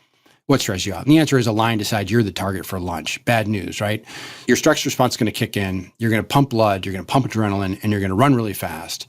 What's also important is you're turning off all your long-term oriented systems, right? You're turning off growth, immune, digestion, reproductive systems. These are caloric luxuries for another moment. If you elude the lion, you go back to your group and you reverse all those processes. You go back to homeostasis, right? Now the question is, what stresses a human being? And we have episodic physical stressors, and you've put yourself through more than your share of physical stressors and your different antics. Mm-hmm. But for the most part, our stressors are psychological. It's the big deadline at work. It's a relationship concern. It's something about money or whatever it is. And the point that he makes is those psychological stressors trigger the same physiological response. And your brain is not always so good at distinguishing between a physical threat and a psychological threat. And if you're constantly psychologically threat, your body turns the stress system on, or stress response on, and never turns it off. So if I said, what are the symptoms of stressed people, you come up with a very familiar list of they're sick all the time, they have problems with their gut, they have reproductive problems, in extreme cases they don't grow properly, and so forth. So here's the punchline. This is why I think this is so interesting. When you turn on your stress response, you tend to shorten your time horizon. So you're the zebra running away from the lion. You're not thinking about what am I going to be doing in 2 weeks, right? You're thinking like, how am I going to survive 20 seconds? Likewise, if you're a human in your stress, you pull on your time horizon. And that's a really interesting issue for an investor, because it can be the case that as markets, for example, are tumbling, and one could argue that your opportunity set is becoming more attractive because you're getting the same asset at a lower price. Everything inside you're going to say, man, I need to survive now. I don't need to worry about what's going to happen in 2 or 3 years. And I actually lived through this. I mean, one of the big drawdowns of 2008 and 2009 in the financial crisis, we had some of our investors were recommending stocks to the portfolio manager, and the portfolio manager would say like, hey, this seems like a great idea over 3 years, but if I put this in my portfolio and it goes down the next 3 months, I'm going to be out of job, right? Totally. I'm going to be gone. So this is another aspect of it, is this equanimity, right? This ability to sort of keep your eyes on the horizon, even when you're feeling the short-term stress, because we all do. And that leads, obviously, what should you be doing to do all the natural de-stressors and so forth? And there's obviously a list of things we could talk about there. But to me, those are some of those qualities. And I guess the other thing I just say overall, I already mentioned it, Tim, but I'll just emphasize it again, is that almost all the great investors I know are just incredibly intellectually curious. And they want to understand how things work. They're willing to listen and read and learn. None of them think they figured it out, right? None of them think that the game has been mastered. They're constantly trying to improve their ability, their craft, and so forth. And that's why they're so much fun to be around, right, for the most part, because they're typically very interesting people, because they read a lot and think about how various ideas that are swirling around there might apply to what's going on in the world today. I'd love to chat a bit about some of the content of your book, Think Twice, which For people who haven't read it, I recommend, and also has a great cover quote from Billy Beane, the general manager of the Oakland A's, who was, or then general manager, who was profiled and highlighted in Moneyball. So one hell of a quote. So congratulations for the cover quote as well. My question relates to a component of the basic book description. So I'll just read this.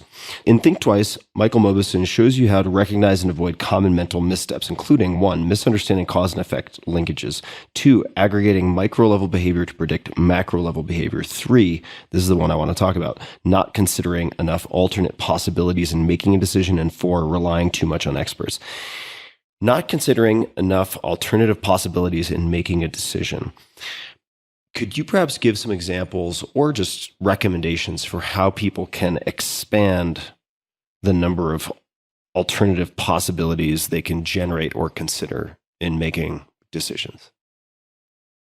By the way, think twice. Just the premise of that is that when you're faced with certain types of situations, those that you described, your mind naturally wants to think about it one way when there's a better way to think about it. It's often a better way to think about it. So this is an encouraging to say from time to time, slow down, think twice, right? So that's where that idea came from. And you put your finger on something so important, right? Which is, again, thinking about a wide range of alternate possibilities and wider than people typically think. Okay, so what are the techniques to allow people to do that? I'll mention maybe 3 of them, and I'll try to do this fairly quickly. The first is what we've already talked about, which is base rates. Right, so let's just pick something specific. You're trying to figure out the growth rate of a company or something mundane like that. You might say, well, if the world is consensus is going to grow 5%, and if they kill it, they're going to grow 8%. If they do really badly, they'll grow 2%, right? So you have this sort of fairly narrow band. Then you might say to yourself, well, okay, let me look at other companies that were sort of in the same situation, same size, roughly the same industries, and look what their actual growth rates were and see if that's different. And quite commonly, they're going to have much bigger range of outcomes. And that's going to open up your mind to say, okay, perhaps I should be thinking about something more expansive than what I'm doing now. The second idea is a concept called a pre-mortem. Have you talked about this on the show before? I think I discussed pre-mortems. Well, pre-mortems and their opposite. I think I discussed this with Roelof Botha of Sequoia, and there are a few other folks, but I think this is worth revisiting. Yeah, and I'll be quick about it. So we all know about postmortems, right? So postmortem, the patient has died, and we sit around and we say, given the information we had at the time, could we or should we have done something differently to lead to a better outcome, right? So we learn from our mistakes, if there are mistakes that were made, and we're all familiar with forecasting. So we're standing in the present, peering out into the future. A premortem, as the name sort of implies, is actually a third exercise. And by the way, it's developed by a psychologist named Gary Klein. So if you want to know more about premortems, look up Gary Klein. He wrote an HBR article, Harvard Business Review article about this specifically that'll allow you to track this down. So a premortem is that you're standing into the future. You pretend like you made the decision. Now you're in the future, say a year from now, and this decision's turned out horribly. It's embarrassing. Then each person individually, and again, going back to our concept of diversity, each of us individually writes down why this decision turned out so poorly. So essentially, we're documenting the ways things can go bad. And so what happens often in organizations is we all coalesce around making a decision, making a particular investment, whatever it is, and we're kind of optimistic and we're sort of positive about it. And the premortem, again, just draws out the possibilities of things not going well. And perhaps there is the junior person in the room who didn't feel emboldened to talk about this downside scenario that no one seemed to be contemplating. But when he or she has to write it out and we all read them, that opens up our minds to some degree. The last thing which is related to this is just red teaming. So most people are familiar with this concept, but comes from military strategy. Originally, I think cybersecurity is a really good example of it today, but the blue team defends the strategy, the red team attacks. So if you're a general laying out a strategy, you say, okay, here's our strategy. If we were to attack ourselves, how would we do this? So you're red teaming. So in cybersecurity, you develop your security, and then you hire hackers essentially to hack yourself, right? To see how vulnerable you are. So again, it's just opening up your mind to other possibilities in a way that might be difficult to do. And one thing I want to mention, I think that's related to this, Tim, that I think is so important, and it was part of your conversation you had with Neil Ferguson, and that was this idea of counterfactuals. And, I think he said something which is correct, which is historians don't really like counterfactuals. There's some psychologists that talk a bit about counterfactuals, but a counterfactual, again, is what didn't happen that could have happened. And I think it's just a really important thing that once we all understand that the future is pulsing with possibilities. And we even if we do lay out these ranges of possibilities, we know that there are different paths the world can take. But once things happen, it's like we forget about all the other possibilities, right? And there are two things. One is called hindsight bias. We start to think we knew it was going to happen with a greater probability than we actually did. And the other is called creeping determinism. We start to think that what happened was the only thing that could have happened. And those are both very dangerous things to fall into as well. So it's this idea of always keeping your mind open and saying, okay, this turned out this way, but we understand there was a counterfactual and things could have turned out differently. Building off of learning from failures and just pre-mortem, post-mortem, all of these wrappers we can put around mistakes and what we can sort of learn or attempt to learn ahead of time in terms of expanding possibilities, but also learning afterwards. It's a very clumsy way to lead into a very simple question, which is, do you have any favorite failures of your own? So these could be failures that ultimately seeded later successes, things that taught you disproportionate amount compared to perhaps other mistakes or failures you've experienced. Do you have any favorite failures? So I mentioned Drexel Burnham Lambert and this training program and all the positive things that came out of it. And by the way, David Epstein, well, I think it's not David Epstein talked about it, but I'm sure the idea has been around, is this idea of skill matching, which is, you figure out what you're likely to be okay at and where you can add some value. That benefit happened there. But that job at Drexel Burnham ultimately led to being a stockbroker. Today it'd be a financial advisor. And Tim, I was just an abject failure at this job. And, I resigned in quotation marks, right? But effectively I was fired. Yeah, it was pretty bad, right? Like, in other words, I was doing something I wasn't good at. I wasn't happy doing. I was getting negative feedback on that. And so I would call that a failure. And that was the culminating point of the training program. By the way, other people in my training program went on to be quite successful. So it was me, not others. And what I took away from that was, I'm probably not doing what I should be doing, and I should think more about what kinds of things where I could be more valuable or more useful, and try to pivot my activities in that direction. Coming back to think twice, over-reliance on experts. I'd love to hear you expand on that, and maybe just defining experts as compared to, say, people with experience we could do first. But I would love to know how people can counteract, or how they should think about over-reliance on experts. The psychologist Greg Northcraft has this great distinction between experience and expertise. And he says an expert is someone who has a predictive model that actually works, right? And this is like a super big deal in the world of investing.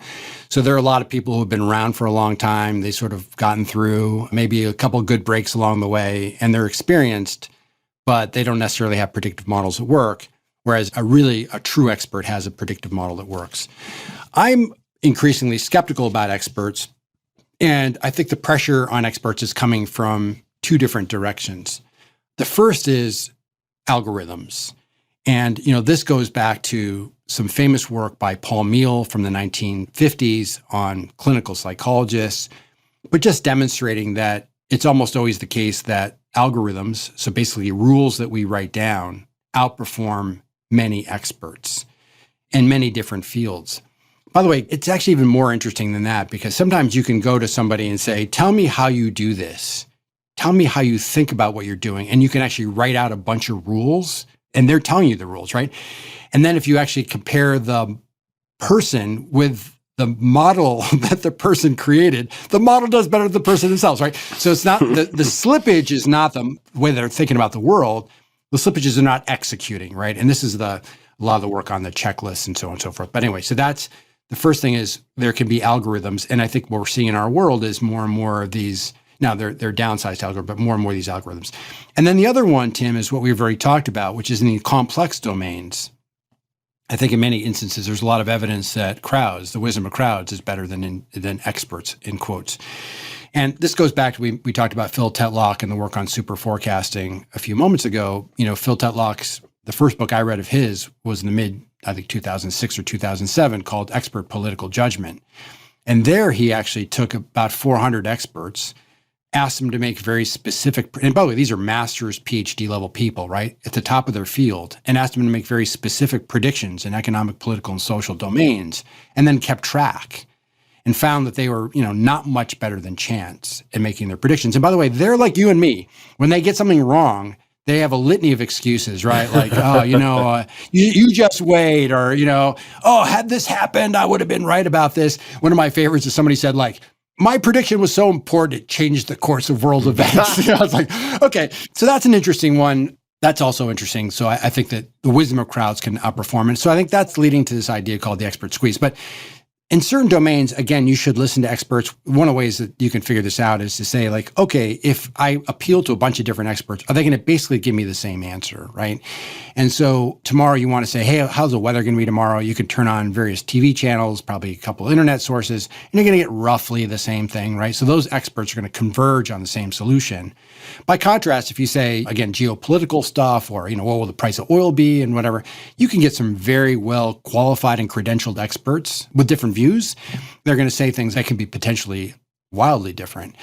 And so, one example, for instance, where this is a really big deal today is stuff like climate change. So even if you and I agree on the inputs and we're both experts, we may both build models that are on some level credible, but they may generate very different outcomes. And so what do you do with that? So that's an area where we're our experts. Where do you have to put the question marks? I suppose a lot of folks rely on experts in many, many different domains. And on let's just say if they're trying to look at some way of analytically chewing on all the data from experts to make a decision, or from one or two select experts. On the opposite end of the spectrum, there's this term that gets used by many people, I think, very haphazardly, which is intuition. However, one of the questions that I suppose broad questions I had that I wanted to explore with you was how you think about intuition, ? End of question.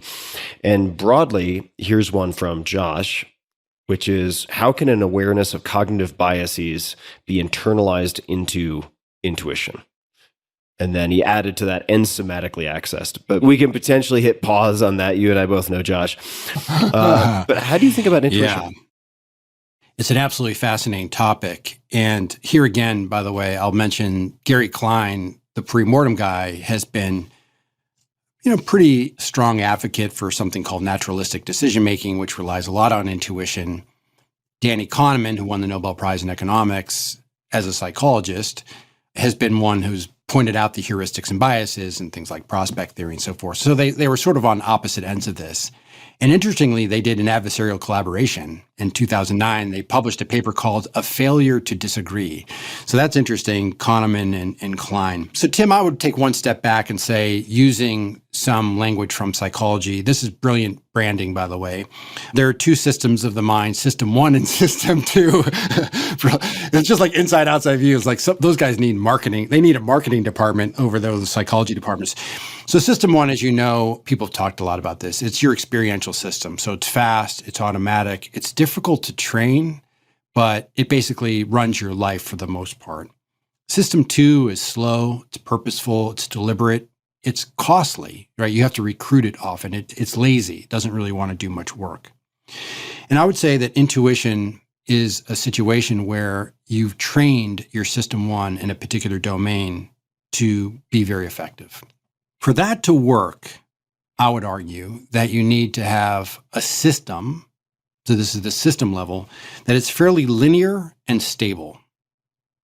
So linear, in that sense, I mean really the cause and effect are pretty clear, and stable means the basic rules of the game don't change all that much.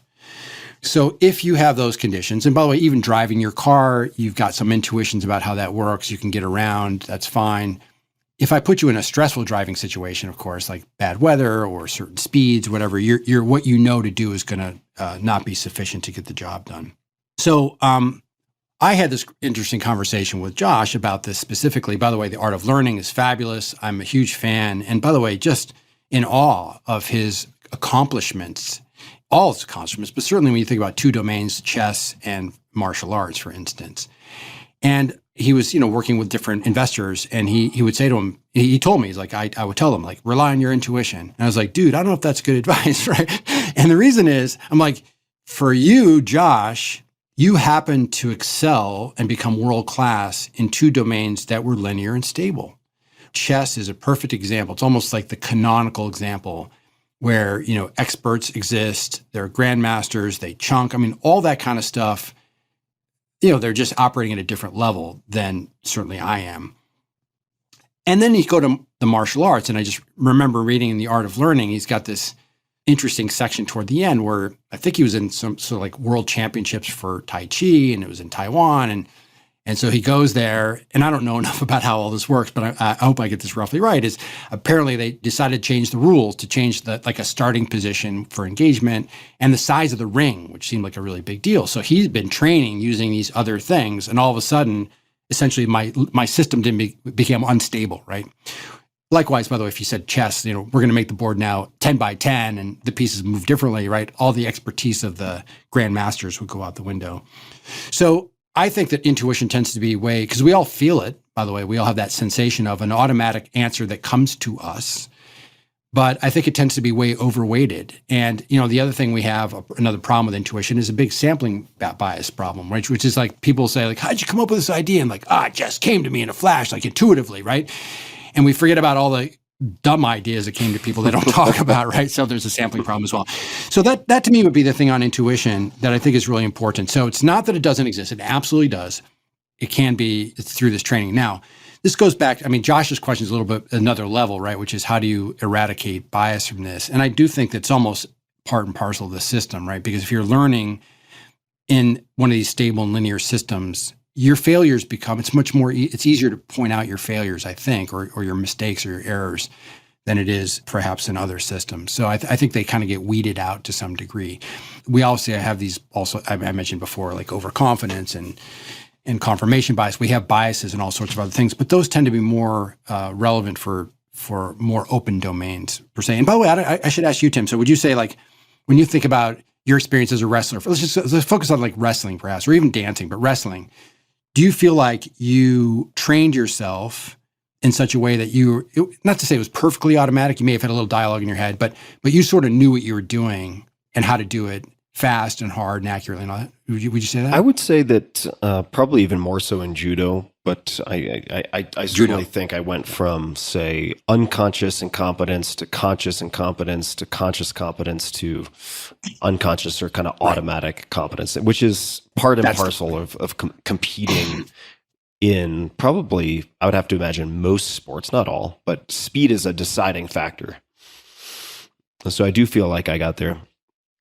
Yeah, no, I think that's a good example where, and again, like, I don't know exactly how the rules are in judo, but again, if I change the rules somehow, or even in all, any sports you watch, popular sports like, basketball or ice hockey or football, whatever it is, if you change the rules, it does change, it takes people time to adapt and in quotes, retrain in order to internalize. And like you said, you go from that awkward phase of like, I'm thinking about what I'm doing to sort of being automatic.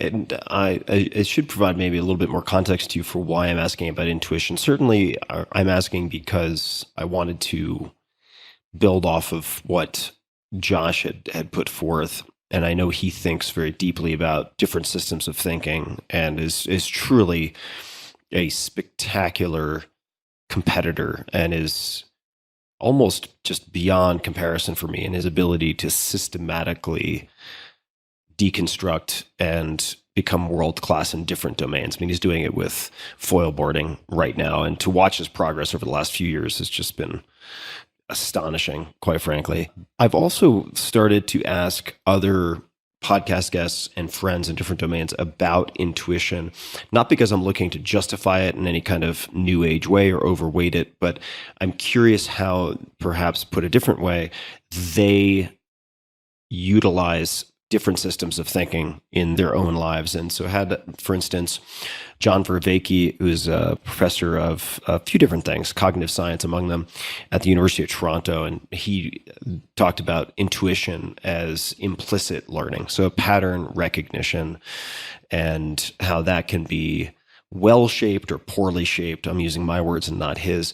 This isn't a question, I suppose, more a confession of context, which is just to say I am increasingly interested, though, in very fast decision making, understanding that there is a sampling bias, right? It's very easy to remember the handful of times where you come up with something brilliant very quickly and subconsciously or consciously dismiss all the stupid things that you came up with.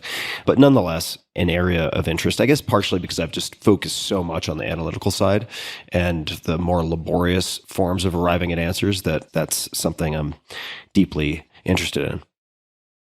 But I do think, I mean, even your point on implicit, I don't know what your exact phrase was, but implicit, it certainly would fit what I would believe about this, which is, again, often experts, if you ask them how they're conceptualizing things, I'm not sure they're completely aware of how they're doing it, right? Even things like chunking, chunking was something that was observed by psychologists looking at chess players. I don't know, the players themselves were saying, this is how I'm doing it. So it's super interesting. Yeah, no, I think it's super interesting how the mind works. And experts, they definitely work in a different way than the rest of us. But I'll just say, like in the world of investing, investors often talk about this idea of pattern recognition. And again, pattern recognition, if your system has certain characteristics, I think works great. The question again is, in investing is, how do I parse what I think would lend itself to where pattern recognition will be effective versus where it's unlikely to be effective? And that's the interesting question. That's the line I'm interested in understanding. I'm similarly interested. Well, let me bring up maybe just one or two final questions, and we can certainly go anywhere else that you might like to go. But this one is less conceptual, more personal. So this is something that came to mind for me, but also came up with some of your students in your tribute video. And that is time management. So you have jobs, you write books, you read a lot of books, you have 5 kids. The list goes on, and I would love to hear any advice or tenets or rules you have for time management. Maybe that's the wrong term to use. Life management, perhaps. You mentioned one of them before we started recording, which was being religious about sleep. I don't know if that's one of the pillars, but how on earth do you juggle all of these things and still seem to have a reservoir of energy left over? It's pretty staggering to me.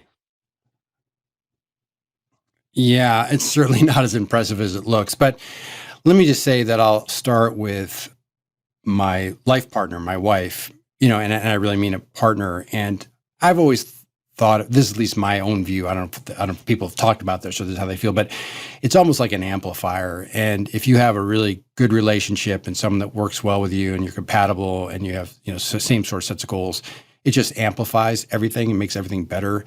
And I've had that. So we've been married, 30 plus years. And that is the number one single factor, I would have to say, just being with a partner who's really supportive and understanding. And, even like for years when we go off on vacation, she would always allow me a couple hours to go off and read stuff and something like that. So just being thoughtful about that. So that is first and foremost, and dealing with a lot of stuff, including with the kids and so forth.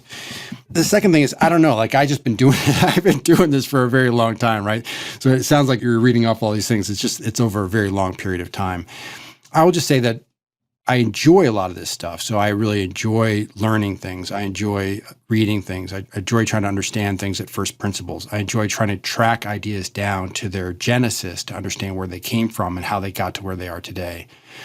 I also enjoy writing. I'm not that good at it, but I need to keep working on that. By the way, was John McVie your professor at Princeton? He was, and I still, much like some of your students were saying that their friend took your course 15 years before and kept all the notes, I still have all of my notes from John McVie's seminar at Princeton. Well, I'm embarrassed to say I got to it late, but I read draft number 4 last year, and I was just like, it's so, on some level, it's like brilliant, and on another level, it's like so discouraging. It's like, this guy is like so off the charts, so good, right? Or you read another Princeton guy, Michael Lewis, or you read these guys, and you're like, oh my God, spectacular, right?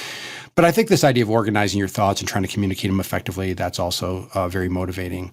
I will say this, and this is something I share with my students, and I try to embody this to the best of my ability. But sort of the foundation, I use the lame term, but like a mental athlete. But like if I were trying to compete at a high level as an athlete, what kinds of things would I do? And I would practice, and I would make sure I was getting my rest. I would recover. I would make sure I'm eating properly and so forth. So like, what would that be for cognitive tasks?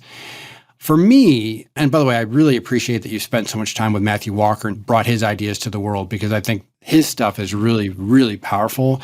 And in particular, just to zoom in on this idea of the cognitive performance, well, let's say negatively, the cognitive degradation if you're not sleeping properly is just staggering, right? So to me, the cornerstone is sleep, and I really do try to focus on that, pretty religious about the sleep thing. And I'm an 8-hour guy. That really does make a difference for me. And then for me, what follows is exercise. I've always been a lifelong athlete, so I've always enjoyed movement. But for me, that's really important, to be able to move every day and be very active. And I don't know that I do everything, Tim, that you're telling me I should do, but I do, I lift, and I could mix it up a little bit more. And then for me, actually diet, and I try to be very careful with diet too, but that is actually falls, if the first two are in shape, like the last one seems to go pretty much. It's like if I'm not sleeping or exercising, everything else goes to hell in a handbasket for me personally. So those are the things. So that allows me to perform, I think, to operate at a fairly high level for me. Now, one quick story on this is that in the late 1990s, I was at Credit Suisse, as you mentioned, and I had a brief stint as a job called the product manager, which meant I ran the morning research meeting, which started at 7:30 in the morning, which meant I had to get in there a little bit earlier. We live in Connecticut, so I had to commute in. So I was getting up really early every day. And with 5 kids, it's hard to go to bed super early, right? So I was just massively sleep deprived. And I signed a book with Al Rappaport to write the first edition of Expectations Investing. So I was like, all right, I'm going to do this. I got clearance from my boss. I'm like, I'm going to work from home, like 3 days a week. This is back, whatever. This is like 1999, 2000. And so what did I do, right? I slept an hour more, spent an hour more of my time, but I slept an hour more. I'm like, oh my God, this is how I'm supposed to feel? Like at 3 o'clock in the afternoon, I'm still productive. Like for years, literally, like afternoon, I was like a basket case, right? I could talk to people, but I could certainly not do any hard lifting cognitive work. Whereas correcting all that has really made a huge difference. So that works for me. Now, I would just say the other thing is, because people often comment like how much I read and whatever. I actually don't do a lot of other things too. So I've never seen Game of Thrones, for instance. I'm not proud of that. So there's some trade-offs, right? Just to be clear about all these things. So people focus on one aspect of something without looking at the deficits in other categories. It's very important to balance all that up. What are other things on your not to-do list for you personally? Okay, so for me, the things that I try to avoid. So first of all, I just would say that this, by constitution, this is just the keys that were handed to me. I don't have an addictive behavior, so that really helps a lot in things. And so I'm not, for example, a big drinker, very light social drinker. So I think alcohol itself is a huge thing, and I would not do more of it. So that's one big one. Yeah, the other one is it would be time allocation and just be like how I'm spending time. Again, it's not good because I'm not up on all the things in pop culture and so forth, but I think you'll be fine. Yeah, I think. Yeah, well, I don't know. Yeah, I hope so. 5 kids. Any resources you'd recommend or thoughts on parenting that you'd like to share with people who are in earlier innings? People often ask this question, like, have you changed your mind about anything? The one thing, I don't know that I completely changed my mind, but the one thing that I found to be really interesting and to some degree liberating is the work of Judith Rich Harris. I don't. Do you know Judith Rich Harris's work? And her first book is called The Nurture Assumption. And then I think she wrote a second book called No Two Alike. She passed away a few years ago. First of all, her background is very interesting because she was sort of shunned from a PhD program in psychology, but went on to write textbooks and was basically an independent scholar. One of the premises I think most people operate with is that parents are really important in how their children turn out. And I think what her work shows, and by the way, the fascinating literature in twin studies, right? Twins separated at birth, I think just demonstrates for the most part that obviously you need to put a roof over a kid's head and love them and feed them and do all those good things. But for the most part, there's a big chunk of nature that's important in how people turn out. That to me was a really interesting one because when you have 5 kids, you have under one roof, you have a lot of diversity in their own interests and capabilities and so on and so forth. And then the other one, this is probably totally pop, but I always liked this book called Parent Effectiveness Training, PET. And what I liked about it was the guy, I hope I'm getting this accurate, presenting this accurately, but the author argues you should think about, and this is not when they're babies, but when they're a little older, you should argue when are the problems your problems and when are the problems the kids' problems? By the way, this is a little bit of the Jonathan Haidt work, incidentally, sort of free range kid thing, right? So when is it your problem? When is it the kid's problem? If it's your problem, then you say to the kid, listen, I need you to help me to get this thing solved, so that you're asking for the help from the kid, but it's your problem. If it's the kid's problem, the natural inclination of parents is to solve the problem because you know how to do it, rather than let the kids solve the problem for themselves. And you might say something like, this is your problem. I need you to solve it. I'm here to help you if you'd like help. But you can do it with this kid with 5 years old, right? I'm here to help you if you need help, but I want you to figure this out on your own. So this idea of, again, taking the initiative, thinking about alternatives for yourself as a little kid even, I just always like that distinction. That's another, and there's a lot of other stuff in the book, but that to me is one idea I've always thought about is this my problem or is this the kid's problem? If it's the kid's problem, let me make sure that I let him or her solve the problem, me to help if they need it, but only playing that secondary role. Well, thank you for answering that. As much as you dislike talking about yourself, I may force you to do it one or two more times. Complex adaptive systems, I'm curious to know, outside of business and investing, how being exposed to the Santa Fe Institute and or complex adaptive systems and learning more about such systems has just changed how you look at the world or experience the world. Unbelievable. Totally changes your point of view on everything, I think. It makes you much more circumspect, right? You know, I think you recently were talking to Jonathan Haidt, and I think he kept talking about this basic concept of when you're messing with a complex system. I think the big point, and there's a chapter about this in Think Twice, I think we use the example of Yellowstone National Park, is that it's very difficult to manage a complex adaptive system, right? So in other words, the perturbations, the outcomes are not corresponding always with the size of the perturbation, which is really hard for people. So classic examples, ecosystems, economies, all the climate issues, these are all complex adaptive systems, and they're just very difficult to think through and manage and even to model to some degree. So yeah, I think once you have that framework in your mind, and by the way, for me, just professionally, this is, I think, the best way to think about markets specifically, and why, again, markets are hard to beat, which they are, but why they periodically go haywire, which they do. I think it's just a lens through which to see a lot of different things in life in a way that's, I think, more representative. Now, I think the downside is that the recognition, I think it makes you feel like you have less control, which is, I think, fundamentally correct, but I think that's in some ways liberating. And so as you look at these systems and you try to improve the world, and people always talk about, unintended consequences, but if I have an intervention or I try to engineer an intervention, what is the unintended consequence? Can I think about those things? And understanding if you're messing with a complex adaptive system that's a nonlinear system, it's gonna happen. And so you find that freeing because you're not grasping too tightly to the misfounded belief that you can control these things. Precisely. Yeah, precisely.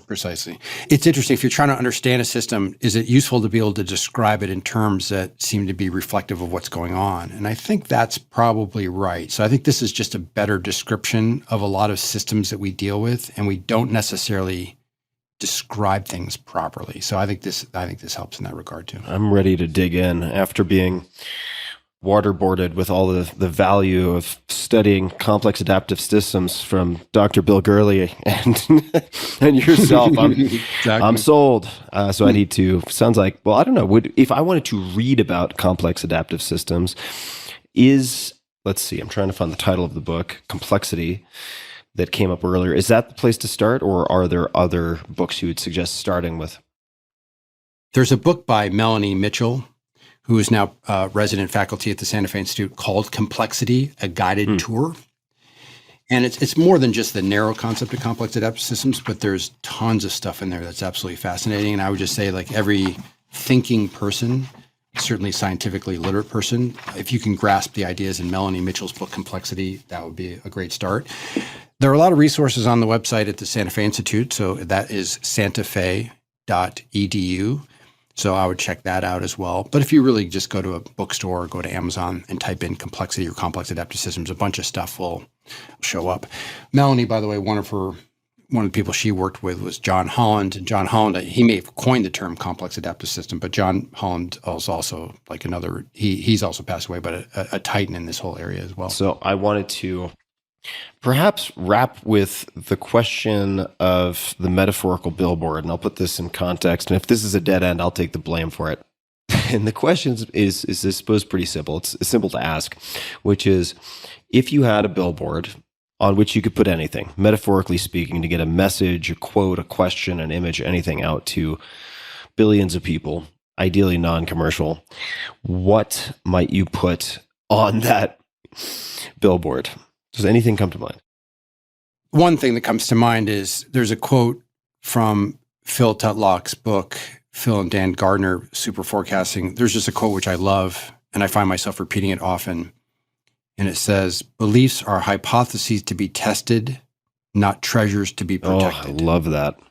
That's great. Beliefs are hypotheses to be tested, not treasures to be protected. Now, we all have treasured beliefs, right, to some degree, but to the degree to which we can really, like you said, sort of have a light touch on our beliefs, a light hold on our beliefs, I think that's a great way to try to go through the world. So I love that, and I think that would be great for people.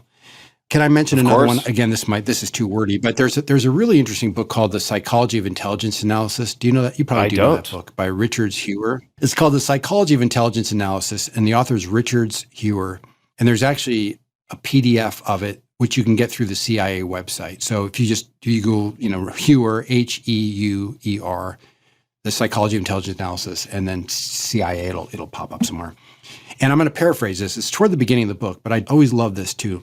And it goes along these lines. He says, analysts who know the most about a situation have the most to unlearn when the world changes. It's kind of a related theme, right? Which is, Phil Tutlock talked a lot about this in Expert Political Judgment. You're an expert on the Cold War, and you've been studying, U.S.-Soviet relations for a long time. And all of a sudden, the Berlin Wall comes down, and there's a whole new reality.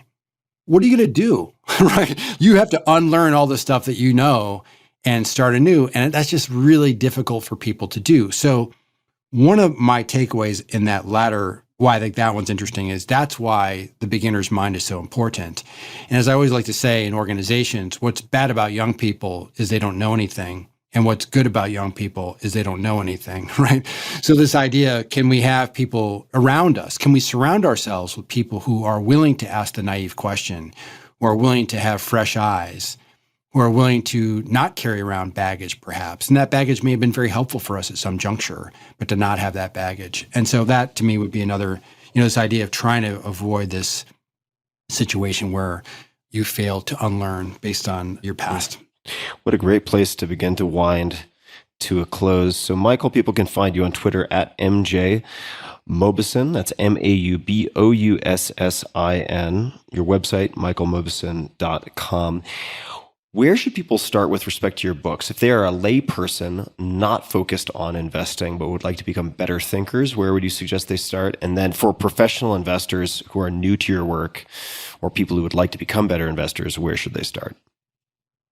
For decision-making, so the more fun ones would be Think Twice and The Success Equation, which is about specifically the topic of luck and skill. So there is investing stuff in there, but there's a lot of sports stuff and business stuff. Now, what's interesting, I'll tell you, these are all these little backstories. So I wrote Think Twice, and I had a chapter about luck. There's a chapter about luck and skill toward the end, but I had it as chapter 2. And my editor goes, I don't know, this seems like a little bit boring. No one's going to really care about this. You could keep it, but put it at the end. Nobody reads the whole book. Okay, so I put it at the end. And then I sent out the book, and a bunch of friends contacted me, people I like. And of course, they're going to say nice things. But there's a bunch of people said to me, that was fine. It was all good. But boy, that luck and skill stuff, I wish you'd talk more about that. So I was like, oh man, I knew that was good, right? Because the Big Brown story, we did lead the book with the Big Brown story. And so that got me thinking more about what can we do with that luck and skill topic. Now, Nassim Taleb wrote a book called A Fool by Randomness in 2001. And I have to say, Michael Lewis's book, Moneyball, I was a lacrosse player. I played lacrosse in college. So I was never a big baseball guy, but I read that book. In the hands of Michael Lewis, that topic was absolutely fascinating and got me very excited about thinking more about sports analytics. So I delved into that community a little bit. And, there's a ton, because it's obviously there's a lot of data and more constrained systems. There's a lot those guys can talk about with luck and skill. So that ended up being The Success Equation, which is a book about luck and skill. So if you're broader decision-making, Think Twice. If you're interested in luck and skill, particularly as a topic, The Success Equation. I mentioned already More Than You Know, which are the greatest hits of the Consilient Observer. That one is going to be, it's a little bit all over. It was the most commercially successful of my books, but it's a little bit like all over the place. So if you like just picking up a book and reading a random chapter without a lot of structure, because I end up putting it just in sections, but that's the book to read. So these are 1,500 word chapters that you're not going to get bogged down by anything. Could you repeat the title one more time? Yeah, More Than You Know. Got it. Yep. Yep. And then the final one is Expectations Investing. There are two versions of it. By the way, think about this, Tim. This is amazing. The first, we signed the contract for this book in 1999, right? The stock market's roaring. The economy's doing great. The book came out September 10th, 2001. So the day before a national tragedy, which happened to be in the middle of a 3-year bear market in the stock market. So it was like timing is horrible. Anyway, so Expectations Investing. And so we did another version of it 20 years later, and that came out in the fall of 2021. So Expectations Revised. And so if you're a serious investor, and by the way, there's a website that goes with that called expectationsinvesting.com, which also includes a bunch of downloadable Excel tutorials. It brings those ideas to life. And I'll just mention, I already mentioned Al Rappaport and Creating Shareholder Value. He's an extraordinary guy. He's now in his 90s. I talk to him very frequently. He's fabulous. His mind is going, he's working on multiple projects. His mind is going great. It's been throughout my career, knowing him for 30 plus years, a complete delight working with him, but it's not stopped. It's been so much fun. So I'll just say that was for the serious. Yeah, I mean, what a gift to be, and what a turn of fate to be introduced to his work and have it impact you so deeply when you're just getting started, and then to get to the point where you're collaborating. That's just incredible. It's just wonderful. You're absolutely right. And again, as we know, we all have our lucky turns. I met him first in May 1991. And I can remember it. Somebody called me up and they're like, Professor Rappaport's going to be in New York. He has 20 minutes to meet you. Like, you could bow. And I was like, oh my God. It was like, I'm not worthy kind of scene. And, I hit it off with him. And he invited me to join some executive programs at Kellogg in the early 1990s. So I was a young guy. I was in my 20s. And I think it was, kind of risky for him to do that. And that's where that relationship got going. So yeah, it's been incredible. And by the way, as someone who's tried to teach, I'm in my 31st year at Columbia Business School. As someone who tries to teach, it's extraordinary because if I need how to explain something, all I need to do is call him up and we talk it through. And he's just such a brilliant teacher. He sort of helps me understand what I'm talking about and get to the right place. Anyway, these are the kinds of relationships that are so valuable. Yeah, what a beautiful relationship. Michael, this has been a lot of fun. I've taken copious notes. I have a lot to read, and I really appreciate you taking the time. Is there anything that you would like to add? Any closing comments, requests of the audience, complaints that you'd like to lodge formally? Anything at all that comes to mind that you'd like to say? I think we covered a lot of terrain, Tim, and I really appreciate it. First of all, I want to say how much of a fan of yours that I am and how much I've learned from your podcast over the years. And there's so many things I admire about what you do, in particular, that I sometimes feel I am trying to contribute in a way to help people think better and work better, especially in the domain of investing. But I really appreciate that you're actually a guy doing stuff all the time. So I'll just say that as a point of admiration. And I leave this as sort of the final thing I say to my students, but this idea that recognizing that if you're in a domain that's largely cognitive, what would you do to try to improve your performance? We talked about sleep and exercise and diet, but I just think that these are things people should take really seriously to be really good performers. So that's what I probably would leave with, is just to make sure that people, to the best of their ability, we all, you have kids running around, things happen in life. I totally get it. But your ability to do those kinds of things, that's awesome. Absolutely. Well, thank you, Michael, for saying that and for being so game to cover so much terrain. And to everybody listening, we'll have links to everything we discussed in the show notes as usual at tim.blog/podcast.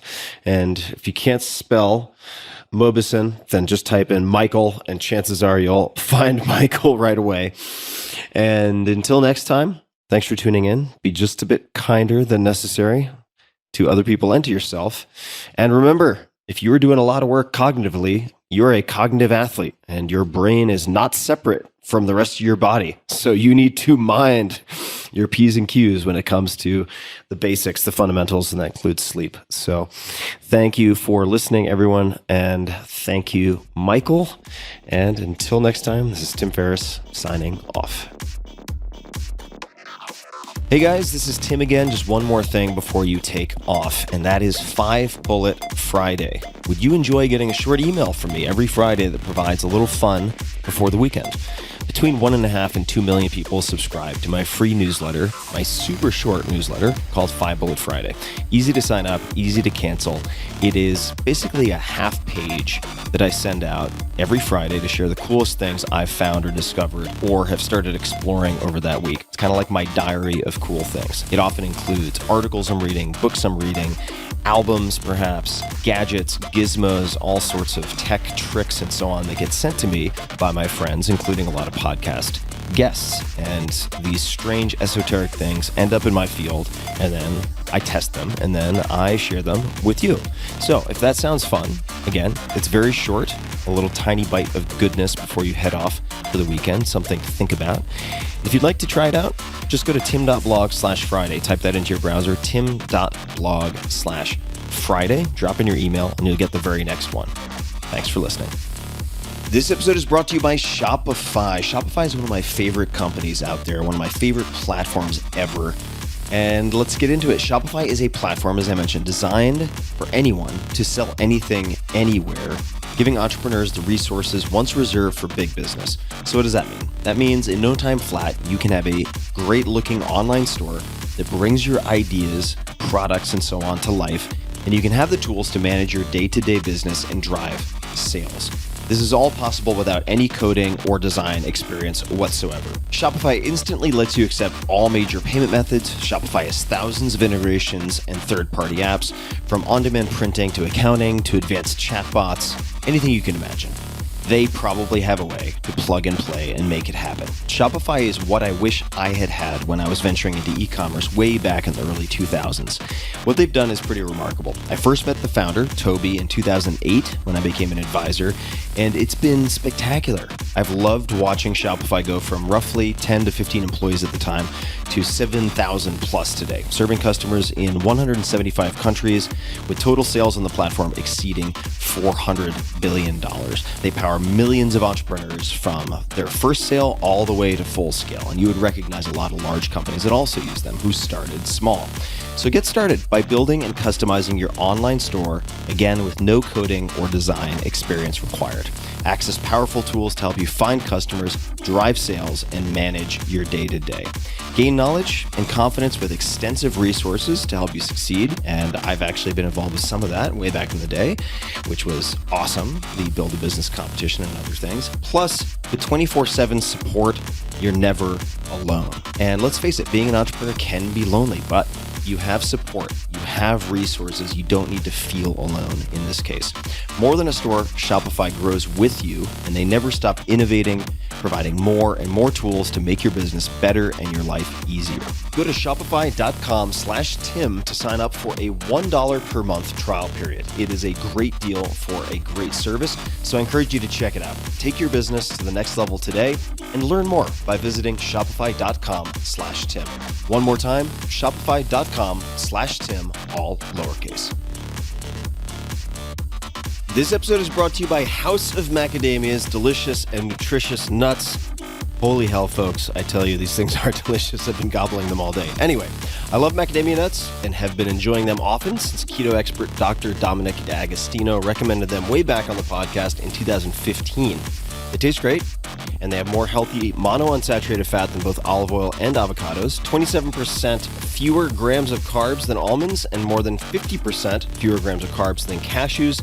They're the perfect low-carb, keto-friendly, nutty snack. In fact, I just ate a handful of lightly white chocolate, dusted, dare I say, macadamias about an hour ago to keep me going through the afternoon until dinner. It is the perfect snack for me. And I will say this, House of Macadamias produces the best tasting macadamia nuts I've ever eaten, that I've ever had by far.